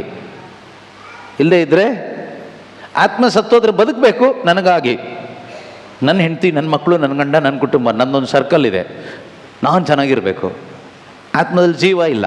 ಆತ್ಮದಲ್ಲಿ ಜೀವ ಬಂದರೆ ಕ್ರಿಸ್ತನಿಗಾಗಿ, ಯೇಸುವಿಗಾಗಿ, ಸರ್ವರಿಗಾಗಿ ಈ ಪ್ರೀತಿ ಬರುತ್ತೆ, ಪ್ರೀತಿ ಮಾಡಲಿಕ್ಕಾಗತ್ತೆ. ಅದಕ್ಕೇನು ಬೇಕು? ಪರಿಶುದ್ಧಾತ್ಮ ಬೇಕು, ಪರಿಶುದ್ಧಾತ್ಮರು ಬೇಕು, ದೇವರಾತ್ಮ ಬೇಕು. ದೇವರಾತ್ಮ ಇಲ್ಲದಿದ್ದರೆ ನಾವು ನಮ್ಮ ಸರ್ಕಲ್ ಒಳಗಡೆನೇ ಇರ್ತೀವಿ, ಅಲ್ಲೇ ಗುಂಡಿ ತೋಡ್ಕೊಂಡು, ಅಲ್ಲೇ ಹಾಡು ಹೇಳ್ಕೊಂಡು, ಸ್ತುತಿ ಮಾಡಿಕೊಂಡು, ಪ್ರಾರ್ಥನೆ ಮಾಡಿಕೊಂಡು, ಎಲ್ಲ ನಮಗೇನೆ ಸೆಲ್ಫ್ ಸೆಂಟರ್ಡ್. ಕ್ರೈಸ್ಟ್ ಇಲ್ಲ, ಕ್ರಿಸ್ತ ಇಲ್ಲ, ಅಲ್ಲಿ ಎಲ್ಲ ನಾನೇ. ಕೆಲವ್ರು ಮನೇಲಿದ್ದಾರಲ್ಲ, ನಾನು ಹೇಳಿದ್ದೆ ಆಗಬೇಕು, ನಂದೇ ಸರಿ ಅಂತ. ಬೈಬಲ್ ಹೇಳುತ್ತೆ, ಯಾರಾದರೂ ಯೇಸು ಕ್ರಿಸ್ತನಲ್ಲಿ ಒಂದಾದರೆ, ಓದಮ್ಮ, ಯಾರಾದರೂ ಯೇಸು ಕ್ರಿಸ್ತರೊಡನೆ ಒಂದಾದರೆ, ಯಾರಾದರೂ, ಎಲ್ರಿಗೂ ಚಾನ್ಸ್ ಇದೆ ಆಯ್ತಾ, ಯಾರು ಬೇಕಾದರೂ ಆಗ್ಬಹುದು. ನಾನು ಆಗ್ಬಿಟ್ಟಿದ್ದೀನಿ ಅಂತ ಹೆಂಗೆ ಕೂತ್ಕೊಂಡ್ರೆ ಅದೊಂಥರ ಡೇಂಜರ್. ಆದರೆ ಗೊತ್ತಾಗುತ್ತಲ್ವಾ, ಮರದ ಹಣ್ಣಿನಿಂದ ಅದರ ಸ್ವಭಾವ ಗೊತ್ತಾಗುತ್ತೆ, ಅದು ಎಂತ ಮರ ಅಂತ. ಓಕೆ, ಯಾರಾದರೂ ಯೇಸು ಕ್ರಿಸ್ತರೊಡನೆ ಒಂದಾದರೆ ಅವನು ನೂತನ ಸೃಷ್ಟಿಯಾಗುತ್ತಾನೆ, ಹಳೆಯದೆಲ್ಲ ಅಳಿದು ಹೋಗುತ್ತದೆ. ಹಳೆಯದಂದ್ರೆ ಯಾವುದು? ಆದಾಮನಿಂದ ಬಂದ ಸ್ವಭಾವ, ಕೋತಿ ಸ್ವಭಾವ ಹೋಯ್ತು, ಹಳೆಯದೆಲ್ಲ ಅಳಿದು ಹೋಗುತ್ತದೆ, ಹೊಸದಿದು ಜನ್ಮ ತಳೆದಿದೆ. ಹೊಸದು ಯಾವುದು? ಯೇಸುವಿನ ಸ್ವಭಾವ, ಕ್ರಿಸ್ತನ ಸ್ವಭಾವ, ದ ನೇಚರ್ ಆಫ್ ಗಾಡ್. ದೇವರ ಒಂದು ನೇಚರ್ ಒಳಗಡೆ ಬರುತ್ತೆ. ಹಳೆದು ಹೋಯ್ತು, ಹೊಸದು ಬಂತು. ಆಗ ಏನಾದ? ಬಾರ್ನ್ ಅಗೇನ್ ಅಂತ ಹೇಳ್ತೀವಿ, ಹೊಸದಾಗಿ ಹುಟ್ಟಿದ. ಈಗೇನಾದ? ಅವನು ದೇವರ ಮಗನಾದ. ಮುಂದಿನ ವಾಕ್ಯ ಮುಂದೆ ಹೇಳುತ್ತೆ, ಏನಂತ ಹೇಳುತ್ತೆ? ಇದೆಲ್ಲ ಆಗುವುದು ದೇವರಿಂದ. ಇದೆಲ್ಲ ಆಗುವುದು ಮನುಷ್ಯನಿಂದ ಏನೂ ಆಗಲ್ಲ. ಯಾರಿಗೂ ಯಾರನ್ನು ಹೊಸ ಸೃಷ್ಟಿಯನ್ನಾಗಿ ಮಾಡ್ಲಿಕ್ಕೆ ಆಗೋದಿಲ್ಲ. ಬೇಕಾದ್ರೆ ಹೊಸ ನೀರಂತ ಹೇಳಿಬಿಟ್ಟು ನೀರಲ್ಲಿ ಮುಳುಗಿಸಿ ಎತ್ತಬೋದು, ಏನು ಪ್ರಯೋಜನ ಇಲ್ಲ. ಇದು ದೇವರಿಂದ ಆಗುವ ಕಾರ್ಯ. ಇದು ಯಾರಿಂದ ಆಗೋದು?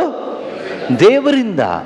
ನಮ್ಮ ಆತ್ಮವನ್ನು ಉಂಟು ಮಾಡಿದ, ಅಥವಾ ಹೃದಯವನ್ನು ಉಂಟು ಮಾಡಿದ, ಅಂತರಂಗವನ್ನು ಉಂಟು ಮಾಡಿದ ದೇವರು ನಮ್ಮ ಒಳಗಡೆ ಈ ಕಾರ್ಯ ಮಾಡ್ತಾರೆ. ಯಾವಾಗ ಮಾಡ್ತಾರೆ ಕೇಳಿದರೆ, ನಮ್ಮಲ್ಲಿ ಈ ಒಂದು ರಕ್ಷಣೆಯ ಸಂದೇಶ ಬೀಳಬೇಕು. ಮೊದಲು ಏನು ಬೀಳಬೇಕು? ರಕ್ಷಣೆಯ ಸಂದೇಶ ಬೀಳಬೇಕು. ಬೇರೆ ಸಂದೇಶ ಬಿದ್ದು ಏನು ಪ್ರಯೋಜನ ಇಲ್ಲ. ಈ ಹೊಸ ಸೃಷ್ಟಿ ಆಗ್ಲಿಕ್ಕೆ ಆಗೋದಿಲ್ಲ. ಬೈಬಲ್ನಲ್ಲಿ ತುಂಬ ವಿಷಯ ಇದೆ. ರಕ್ಷಣೆಯ ಕುರಿತಾದ ವಿಷಯ ಬೇಕು, ರಕ್ಷಣೆಯ ಕುರಿತಾದ ವಿಷಯ. ಲೂಕನ ಶುಭ ಸಂದೇಶದಲ್ಲಿ ಅನಿಸುತ್ತೆ, ಲೂಕ 8:12 ಇರಬೇಕು, ಸಿಕ್ಕಿದ್ರೆ ಓದಿ ನೋಡಿ. ಅಲ್ಲಿ ಶುಭ ಸಂದೇಶವನ್ನು ಆಲಿಸಿ ರಕ್ಷಣೆ ಹೊಂದದ ಹಾಗೆ ಸೈತಾನ ಏನು ಮಾಡ್ತಾನೆ ಕೇಳಿದರೆ, ಆ ಸಂದೇಶವನ್ನು ತೆಗೆದು ಬಿಡ್ತಾನೆ. ಸೈತಾನನ ಒಂದು ದೊಡ್ಡ ತಂತ್ರ ಏನು ಗೊತ್ತಾ? ಇದೆ. ಈಗ ನೀವು ಇಷ್ಟು ಜನ ಬಂದಿದ್ದೀರಲ್ವಾ, ಸೈತಾನನ ಕೆಲಸ ಏನು ಕೇಳಿದರೆ, ನಿಮಗಿದು ಅರ್ಥ ಆಗಬಾರ್ದು. ನಾವೇನು ಹೇಳ್ತಾ ಇದ್ದೀವಿ ನಿಮ್ಗೆ ಅರ್ಥ ಆಗಬಾರ್ದು. ಅದೇ ನಿಮ್ಗೆ ಶ್ರೀಮಂತರಾಗೋದು ಹೇಗೆ ಕೇಳಿದರೆ ಅರ್ಥ ಆಗುತ್ತೆ, ತೊಂದರೆ ಇಲ್ಲ. ಆ ಟೈಮಲ್ಲಿ ನಿಮ್ಮ ಮೈಂಡ್ ಎಲ್ಲ ಓಪನ್ ಮಾಡ್ತಾನೆ ಅವನು. ರಕ್ಷಣೆಯ ಕುರಿತಾದ ಸಂದೇಶ ಬಂದರೆ ನಿಮ್ಮ ಮೈಂಡೆಲ್ಲ ಬ್ಲ್ಯಾಂಕ್ ಮಾಡಿಬಿಡ್ತಾನೆ, ಏನು ಅರ್ಥ ಆಗಲ್ಲ. ಆ ಯಪ್ಪ ಬಂದು ಏನೋ ಹೇಳಿದ್ರು, ನಮಗೇನು ಗೊತ್ತಾಗಿಲ್ಲ. ಅದು ಗೊತ್ತಾಗದೇ ಇದ್ದಿದ್ದೆಲ್ಲ ಗೊತ್ತಾಗದೇ ಇರೋದು ಅವನು ಹಿಡಿದು ಬಿಟ್ಟ ಮೈಂಡನ್ನು. ಬಾಕಿ ಎಲ್ಲ ಗೊತ್ತಾಯಿತು. ಅಲ್ಲಿ ಯಾರೋ ಒಬ್ಬರು ಪ್ರೇಯರಿಗೆ ಹೋದರು, ಅವರಿಗೆ ಕಿಡ್ನಿ ಬಂತು. ಕಿಡ್ನಿ ಬಂದಿದ್ದೆಲ್ಲ ನಿಮಗೆ ಬೇಗ ಗೊತ್ತಾಗುತ್ತೆ. ಕಿಡ್ನಿ ಬಂದಿದ್ದು, ಹಾರ್ಟ್ ಎಲ್ಲ ಸರಿಯಾಗಿದ್ದು, ಸ್ಟ್ರೋಕ್ ಹೊಡೆದವ್ರ ಮೇಲೆ ಎದ್ದು ಕುಣಿದಾಡಿ ನಡೆದುಕೊಂಡು ಹೋಗಿದ್ದು, ಏನೂ ಇರಲಿಲ್ಲ, ಮನೆ ಇರಲಿಲ್ಲ, ದೇವರು ಸ್ವಂತ ಮನೆ ಕೊಟ್ಟರು, ಇದೆಲ್ಲ ನಮ್ಗೆ ಅರ್ಥ ಆಗುತ್ತೆ. ಆದರೆ ರಕ್ಷಣೆಯ ಕುರಿತಾದ ಸುವಾರ್ತೆ ಅಷ್ಟು ಸುಲಭಕ್ಕೆ ಹೋಗಲ್ಲ. ಇದು 8:12 ಏನಂತ ಇದೆ, ಓದಿ ನೋಡೋಣ. ಕಾಲ್ದಾರಿಯಲ್ಲಿ ಬಿದ್ದ ಬೀಜಗಳು ಎಂದರೆ, ಕಾಲ್ದಾರಿಯಲ್ಲಿ ಬಿದ್ದ ಬೀಜಗಳು ಎಂದರೆ ಆ ವಾಕ್ಯವನ್ನು ಕೇಳಿದವರು, ಆ ವಾಕ್ಯವನ್ನು ಕೇಳಿದವರು, ಆದರೆ ಅವರು ವಿಶ್ವಾಸಿಸಿ, ನೋಡಿ ಎಷ್ಟು ಡೇಂಜರ್ ಅಂದ್ರೆ, ಆದರೆ ಅವರು ವಿಶ್ವಾಸಿಸಿ ಜೀವೋದ್ಧಾರವನ್ನು ಪಡೆಯದಂತೆ ಪಿಶಾಚಿ ಬಂದು ಆ ವಾಕ್ಯವನ್ನು ಅವರ ಹೃದಯದಿಂದ ಕೂಡಲೇ ತೆಗೆದು ಬಿಡುತ್ತದೆ. ಎಷ್ಟು ಡೇಂಜರ್ ನೋಡಿ. ನಾವು ಥಿಂಕ್ ಮಾಡ್ಬೇಕಿದ್ದನ್ನ ಸೀರಿಯಸ್ ಆಗಿ ನೋಡಿ. ನಾವು ಕಾಯಿಲೆ ಬಗ್ಗೆ ತುಂಬ ಸೀರಿಯಸ್ ಆಗಿ ಥಿಂಕ್ ಮಾಡ್ತೀವಿ, ಶರೀರದ ಬಗ್ಗೆ ತುಂಬ ಸೀರಿಯಸ್ ಆಗಿ ಇರ್ತೀವಿ. ಆತ್ಮದ ಬಗ್ಗೆ ನಾವೇನು ಕಾಳಜಿ ವಹಿಸ್ತಾ ಇದ್ದೀವಿ? ಶರೀರ ಈ ಲೋಕದಲ್ಲಿ ಮಾತ್ರನೇ ಸೀಮಿತ, ಪರಲೋಕಕ್ಕೆ ಹೋಗಲ್ಲ ಈ ಶರೀರ. ಈ ದೇಹ ಇದೆಯಲ್ವ, ಈ ದೇಹ, ಈ ಜೀವ, ಈ ದೇಹದಲ್ಲಿರೋ ಜೀವ ಈ ಲೋಕದಲ್ಲಿ ವ್ಯವಹಾರ ಮಾಡಲಿಕ್ಕೆ, ಬದುಕಲಿಕ್ಕೆ ಮಾತ್ರನೇ. ತಿನ್ನು, ಕುಡಿ, ದುಡಿ ದುಡಿ ದುಡಿ ದುಡಿ, ಮಜಾ ಮಾಡು, ಓದು, ಬರೀ, ಭಾನುವಾರ ಚರ್ಚಿಗೆ ಬಾ, ಮನೆಗೆ ಹೋಗು, ಪ್ರಾರ್ಥನೆ ಮಾಡು, ಇದಕ್ಕೆಲ್ಲ ಈ ದೇಹ ಬೇಕು. ಈ ದೇಹ, ಈ ದೇಹದಲ್ಲಿರುವ ಜೀವ, ಇದು ಎರಡೂ ಪರಲೋಕಕ್ಕೆ ಹೋಗಲ್ಲ, ಸ್ವರ್ಗಕ್ಕೆ ಹೋಗಲ್ಲ. ಯಾವ ಮನುಷ್ಯ ಸತ್ತೋಗ್ತಾನೋ ಜೀವ ಹೋಯ್ತು, ದೇಹ ಮಣ್ಣಿಗೆ ಹೋಯ್ತು. ಆದರೆ ಆತ್ಮದಲ್ಲಿ ಜೀವ ಪಡ್ಕೊಂಡ ಮನುಷ್ಯ ಆದರೆ ಆ ಆತ್ಮ ಸ್ವರ್ಗಕ್ಕೆ ಹೋಗುತ್ತೆ.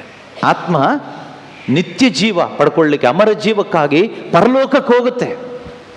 ನಿಮ್ಮಲ್ಲಿ ಎಷ್ಟು ಜನಕ್ಕೆ ಗ್ಯಾರಂಟಿ ಇದೆ ನಾನು ಈಗ ಸತ್ರು ಸ್ವರ್ಗಕ್ಕೆ ಹೋಗ್ತೀನಿ ಅಂತ? ಬೈಬಲ್ ಹೇಳುತ್ತೆ ಅಶುದ್ಧವಾದದ್ದು ಯಾವುದೂ ಅಲ್ಲಿ ಬರಲ್ಲ ಅಂತ. ನಮ್ಮಲ್ಲಿ ಎಷ್ಟು ಜನ ಗ್ಯಾರಂಟಿ ಇದೆ ನಾನು ಈಗ ಸತ್ರು 100% ಸ್ವರ್ಗಕ್ಕೆ ಹೋಗ್ತೀನಿ? ನಿಮಗೆ ಗ್ಯಾರಂಟಿ ಇದ್ರೆ ನಿಮ್ಮ ಗ್ಯಾರಂಟಿ ಏನು ಅಂತಲೂ ಹೇಳಬೇಕು. ನನಗೆ ಗ್ಯಾರಂಟಿ ಇದೆ ಅಂತ ಹೇಳೋದಲ್ಲ. ಮತ್ತೆ ನಾವು ಚರ್ಚಿಗೆ ಬಂದು ಏನು ಲಾಭ ಆಯಿತು? ಚರ್ಚಿಗೆ ಬಂದು ಪ್ರೇಯರ್ ಮಾಡಿ, ಬೈಬಲ್ ಓದಿ, ಧ್ಯಾನ ಮಾಡಿ, ಉಪವಾಸ ಮಾಡಿ, ತಪಸ್ಸು ಕಾಲ ಮಾಡಿ, ಇನ್ನೇನೇನೋ ಮಾಡ್ತೀವಿ ನಾವು. ಲಾಸ್ಟಿಗೆ ಒಂದಿನ ಸತ್ತು ಹೋಗ್ತೀವಿ. ಸ್ವರ್ಗಕ್ಕೆ ಹೋಗ್ತೀವ? ಗ್ಯಾರಂಟಿ ಇದೆಯಾ? How many of you have the guarantee that you will go to heaven if you die today? ನಾವು ಈಗ ಇಲ್ಲಿ ಸತ್ತೋದ್ರೆ 100% ನಾನು ಪರಲೋಕ ರಾಜ್ಯಕ್ಕೆ ಹೋಗ್ತೀನಿ ಅಂತ ಗ್ಯಾರಂಟಿ ಇರೋರು ಎಷ್ಟು ಜನ ಇದ್ದೀರಿ? ಯಾರೂ ಇಲ್ವಾ? ಅಯ್ಯೋ ಪಾಪ. ನಿಜನೇ, ನೀವು ಸುಳ್ಳು ಹೇಳ್ತಾ ಇಲ್ಲ, ನೀವು ಸತ್ಯ ಹೇಳ್ತಾ ಇದ್ದೀರಿ. ಮೌನಂ ಸಮ್ಮತಿ ಲಕ್ಷಣಂ. ಗ್ಯಾರಂಟಿ ಬರೋದಿಲ್ಲಿಂದ. ಒಳಗಡೆ ಗ್ಯಾರಂಟಿ ಕೊಡೋ ಹೋಲಿ ಸ್ಪಿರಿಟ್ ಇದ್ದರೆ ಎತ್ತೋ ಕೈ ಅಂತ ಹೇಳ್ತಾರೆ. ನೀನು ಹೋಗ್ತೀಯ, ನಾನಿದ್ದೀನಿ ಒಳಗಡೆ, ಕರ್ಕೊಂಡು ಹೋಗ್ತೀನಿ ಅಂತ. ನಮ್ಮೊಳಗಡೆ ನಮ್ಮದೇ ಆತ್ಮ ಇದ್ದರೆ ಏನು ಹೇಳುತ್ತೆ ಗೊತ್ತಾ? ನೀನು ಹೋಗಲ್ಲ, ನೀನು ಕೈ ಏನಾದರೂ ಎತ್ಬಿಟ್ರೆ ಅಷ್ಟೇ ನಿನ್ನ ಕತೆ. ಕೈ ಎತ್ತಬೇಡ, ಕೈ ಎತ್ತಬೇಡ, ಕೈ ಎತ್ತಬೇಡ ಅಂತ. ಪರಲೋಕ ರಾಜ್ಯಕ್ಕೆ ನಮ್ಮನ್ನು ಕರ್ಕೊಂಡು ಹೋಗೋರು ಯಾರು ಗೊತ್ತಾ? ಪವಿತ್ರಾತ್ಮ. ಪವಿತ್ರಾತ್ಮ ನಮ್ಮೊಳಗಡೆ ಇದ್ದರೆ ಮಾತ್ರನೇ ಆ ಪರಲೋಕ ರಾಜ್ಯ ಗ್ಯಾರಂಟಿ. ಆದರೆ ರಕ್ಷಣೆ ಹೊಂದಿಕೊಳ್ಳದೆ ಇರತಕ್ಕಂಥ ಒಂದು ಆತ್ಮ ಸ್ವರ್ಗ ರಾಜ್ಯಕ್ಕೆ ಹೋಗೋದಿಲ್ಲ. ರಕ್ಷಣೆ ಹೊಂದದ ಆತ್ಮ ಪರಲೋಕ ರಾಜ್ಯಕ್ಕೆ ಹೋಗೋಕ್ಕಾಗಲ್ಲ. ಇಲ್ಲಿ ಸುತ್ತಾಡ್ಕೊಂಡಿರ್ಬೋದು ಅಷ್ಟೇ. ರಕ್ಷಣೆ ಹೊಂದಿದವರಿಗೆ ಮಾತ್ರನೇ ಆ ಸ್ವರ್ಗ ರಾಜ್ಯ. ಕ್ರಿಶ್ಚಿಯನ್ಸ್ಗೆ ಅಂತಲ್ಲ, ರಕ್ಷಣೆ, ದೋಸ್ ಆರ್ ಸೇವ್ಡ್, ರಕ್ಷಿಸಲ್ಪಟ್ಟವರಿಗೆ, ಬೆಳಕಾದವರಿಗೆ ಪರಲೋಕ ರಾಜ್ಯ ಇದೆ. ನಾವಿಷ್ಟಪಟ್ಟು ಹೋಗೋಕ್ಕಾಗಲ್ಲ, ದೇವರು ಕರ್ಕೊಂಡ್ರೆ ಮಾತ್ರ ಹೋಗ್ಲಿಕ್ಕಾಗತ್ತೆ. ದೇವರು ಎಲ್ಲರನ್ನೂ ಕರ್ಕೊಳ್ಳೋದು ಇಲ್ಲ. ದೇವರು ಯಾರನ್ನ ಕರ್ಕೊಳ್ತಾರೆ ಗೊತ್ತಾ? ಆ ಪರಲೋಕ ರಾಜ್ಯಕ್ಕೆ ಯಾರನ್ನ ಕರ್ಕೊಳ್ತಾರೆ? ದೇವರು ಕರ್ಕೊಳ್ಳೋದು ಮಕ್ಕಳನ್ನ ಮಾತ್ರನೇ.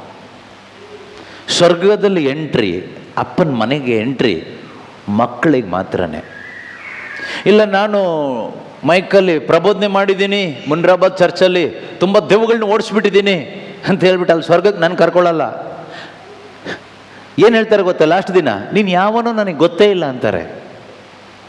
ವಾಕ್ಯ ಇದೆಯಾ ಬೈಬಲಲ್ಲಿ? ಮತ್ತಾಯನ ಶುಭ ಸಂದೇಶ 7ನೇ ಅಧ್ಯಾಯ 21ನೇ ವಾಕ್ಯ ಹೇಳುತ್ತೆ.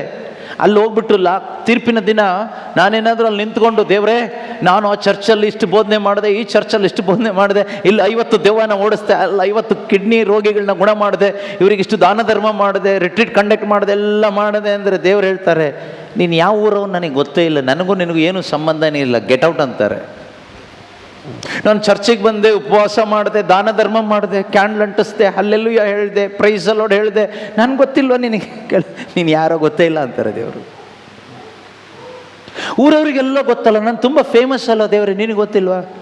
ಅದು ಊರಲ್ಲೂ ಅಲ್ಲಿ ಕೇಳು. ಇಲ್ಲಿ ಫೇಮಸ್ ಅವರಿಗೆ ಇಲ್ಲಿ ಯಾರಿಗೂ ಜಾಗನೇ ಇಲ್ಲ. ಇಲ್ಲಿ ಒಬ್ಬರೇ ಫೇಮಸ್, ಯೇಸು ಕ್ರಿಸ್ತರು ಮಾತ್ರನೇ. ಇನ್ನು ಅವ್ರನ್ನ ಫೇಮಸ್ ಮಾಡಲಿಕ್ಕೋಸ್ಕರ ನೀನೇನಾದರೂ ಮಾಡಿದೆ ಕೇಳ್ತಾರೆ. ನನ್ನ ಏಕೈಕ ಕುಮಾರ ನಿನಗೆ ಜೀವೋದ್ಧಾರವನ್ನು ತಂದುಕೊಟ್ಟ ನಿನ್ನ ರಕ್ಷಕನನ್ನು ಫೇಮಸ್ ಮಾಡ್ಲಿಕ್ಕೆ ನೀನೇನು ಮಾಡಿದೆ? ನೀನು ಫೇಮಸ್ ಆಗಲಿಕ್ಕೆ ಏನೇನೋ ಮಾಡಿದೆ. ಕೆಲವು ಟೈಮ್ ನಾವು ಫೇಮಸ್ ಆಗಬೇಕು ಅಂತ ಏನೇನೋ ಮಾಡ್ತೀವಲ್ವಾ? ಏನು ಬೇಕಾದರೂ ಮಾಡ್ತೀವಿ ಫೇಮಸ್ ಆಗಬೇಕು ಅಂತ.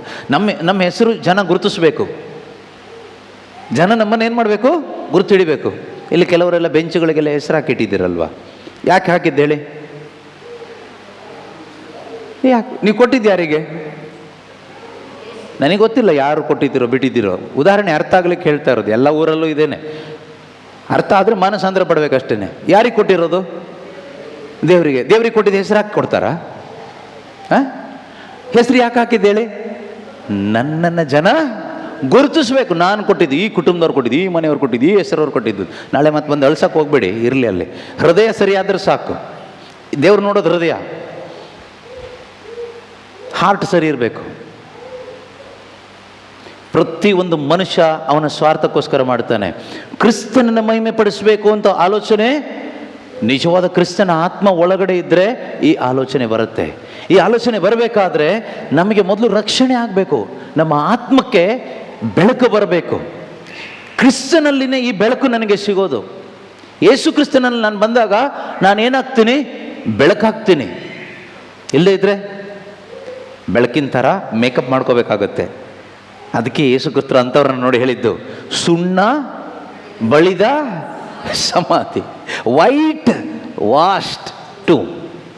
ಬಿಳಿ ಬಟ್ಟೆ ಹಾಕ್ಕೊಂಡಿರ್ತೀರಿ, ಒಳಗಡೆ ನೋಡಿದರೆ ಹೆಣ ಕೊಳತು ನಾರ್ತಾ ಇರುತ್ತೆ, ಏನು ಜೀವ ಅನ್ನೋದಿರೋದಿಲ್ಲ. ಒಳಗಡೆ ಜೀವ ಇರಬೇಕು. ಯೇಸು ನೋಡೋದು ಒಳಗಡೆ. ಸ್ವರ್ಗದಲ್ಲಿ ಹೆಣನ ತಗೊಂಡೋಗಿ ಇಡ್ತಾರ ದೇವರು? ಈಗ ನಾವೇನು ನಮ್ಮ ಮನೆ ಒಳಗಡೆ ಯಾರಾದರೂ ನಮ್ಮ ಕುಟುಂಬದವ್ರು ಸತ್ತೋದ್ರೆ, ಪಾಪ ನಮ್ಮಪ್ಪ ಸತ್ತೋಗಿದ್ದಾರೆ, ತುಂಬ ನಮಗೆ ಹೆಲ್ಪ್ ಮಾಡಿದ್ದಾರೆ ಅಂತ ಹೇಳ್ಬಿಟ್ಟು ಹೆಣ ನಮ್ಮ ಮನೇಲಿ ಇಡ್ತೀವ? ನೀವು ಇಡ್ತೀರಾ? ಯಾರಾದರೂ ಇಡ್ತಾರಾ? ಅಯ್ಯೋ ದೇವರೇ, ಇಡೋದಿಲ್ವಾ? ತುಂಬ ಒಳ್ಳೆಯವರು, ನಿಮ್ಮ ತುಂಬ ಇಷ್ಟ ಆದವರು ಸತ್ತೋದ್ರೆ ಇಡೋದಿಲ್ವಾ? ಮಗನೋ ಮಗಳು ಚಿಕ್ಕ ಪ್ರಾಯದಲ್ಲಿ ಸತ್ತೋಗ್ಬಿಟ್ರೆ, ಪಾಪ ನನ್ನ ಮಗ ಇನ್ನೂ ಚಿಕ್ಕವನು, ಇನ್ನು PUC ಇರಬೇಕಾದ್ರೆ ಸತ್ತೋದು, ಆದ್ದರಿಂದ ಮಣ್ಣಿಗೆ ಹಾಕೋದು ಬೇಡ ಅಂತ ಮನೇಲಿ ಇಟ್ಕೊಳ್ತೀವ. ಫ್ರಿಜ್ಜಲ್ಲಿ ಸತ್ತೋಗಿರೋ ಮೀನು ತಂದು ಮನೇಲಿ ಇಟ್ಕೊಳ್ತೀವಿ, ಕೋಳಿನ ತಂದು ಇಟ್ಕೊಳ್ತೀವಿ. ಮನುಷ್ಯ ಸತ್ತೋದ್ರೆ ಫ್ರಿಜ್ಜಲ್ಲಿ ಇಟ್ಕೊಳ್ತೀವ? ಅಂದರೆ ಈ ಸತ್ತು ಮೀನಿಗಿರೋ ಬೆಲೆನೂ ಮನುಷ್ಯಂಗೆ ಸತ್ತ ಮೇಲೆ ಇಲ್ಲ. ದೊಡ್ಡ ಬಿಲ್ಡಪ್ ಕೊಟ್ಕೊಂಡು ಮೇಕಪ್ ಮಾಡಿಕೊಂಡು ಏನೇನೋ ಮಾಡ್ಕೊಂಡು ಈ ದೇಹನ ಇಷ್ಟೆಲ್ಲ ಮೇಂಟೈನ್ ಮಾಡ್ತೀವಲ್ಲ, ಸತ್ತೋಗ್ಬಿಟ್ರೆ ನಿಮ್ಮನ್ನು ಫ್ರಿಜ್ಜಲ್ಲಿ ಇಡಲ್ಲ ಯಾರು. ಮನೆಯವರೇ ಎತ್ತಿ ತಗೊಂಡೋಗಿ ಮಣ್ಣಿಗೆ ಹಾಕಿ, ಅವರು ಮಣ್ಣೆ ಹಾಕಿ ಬರ್ತಾರೆ. ಅಂದರೆ ಮೀನಾದರೂ ಎಷ್ಟೋ ಬೆಟ್ರ್ ನಮಗಿಂತ. ಸತ್ತೋದ್ಮೇಲೆ ಆ ಫ್ರಿಜ್ಜಲ್ಲಿ ತಂದಿಟ್ಟು 6 ತಿಂಗಳು 1 ವರ್ಷ ಎಲ್ಲ ಮೀನು ಇಡ್ತಾರಂತೆ. ಒಣಗಿಸಿ ಇಟ್ಟು 2-3 ವರ್ಷ ಇಟ್ಕೊಂಡು ತಿಂತಾರೆ ಮೀನನ್ನ. ಒಣ ಮೀನು ತಿಂತಾರೆ. ನಮ್ಮನ್ನು ಯಾರನ್ನಾದ್ರೂ ಆ ರೀತಿ ಇಟ್ಕೊತಾರ? ಒಂದು ದಿನ ಇಟ್ಕೊಳ್ಳಲ್ಲ, 2ನೇ ದಿನ ವಾಸನೆ ಶುರುವಾಗುತ್ತೆ, ಎತ್ಕೊಂಡೋಗಿ ನಾವೇ ಹಾಕ್ಬಿಡ್ತೀವಿ ಮಣ್ಣಿಗೆ. ಅಷ್ಟೇ ನಮಗೆ ಬೆಲೆ ಇರೋದು, ಈ ದೇಹಕ್ಕೆ ಅಷ್ಟೇ ಬೆಲೆ ಇರೋದು. ಇನ್ನು ದೇವರು ಸ್ವರ್ಗದಲ್ಲಿ ಆತ್ಮದಲ್ಲಿ ಬೆಳಕೆ ಇಲ್ಲದೆ ಸತ್ತೋಗಿರ್ತಕ್ಕಂಥವ್ರನ್ನ ಅಲ್ಲಿ ಇಟ್ಕೊತಾರ ದೇವರು? ಇಟ್ಕೊಳ್ಳಲ್ಲ. ಹಾಗಾದ್ರೆ ಸ್ವರ್ಗಕ್ಕೆ ಹೋಗ್ಬೇಕಂದ್ರೆ ಏನು ಬೇಕು? ಆತ್ಮದಲ್ಲಿ ಜೀವ ಪಡ್ಕೋಬೇಕು. ಆತ್ಮದಲ್ಲಿ ಜೀವ ಪಡ್ಕೋಬೇಕು.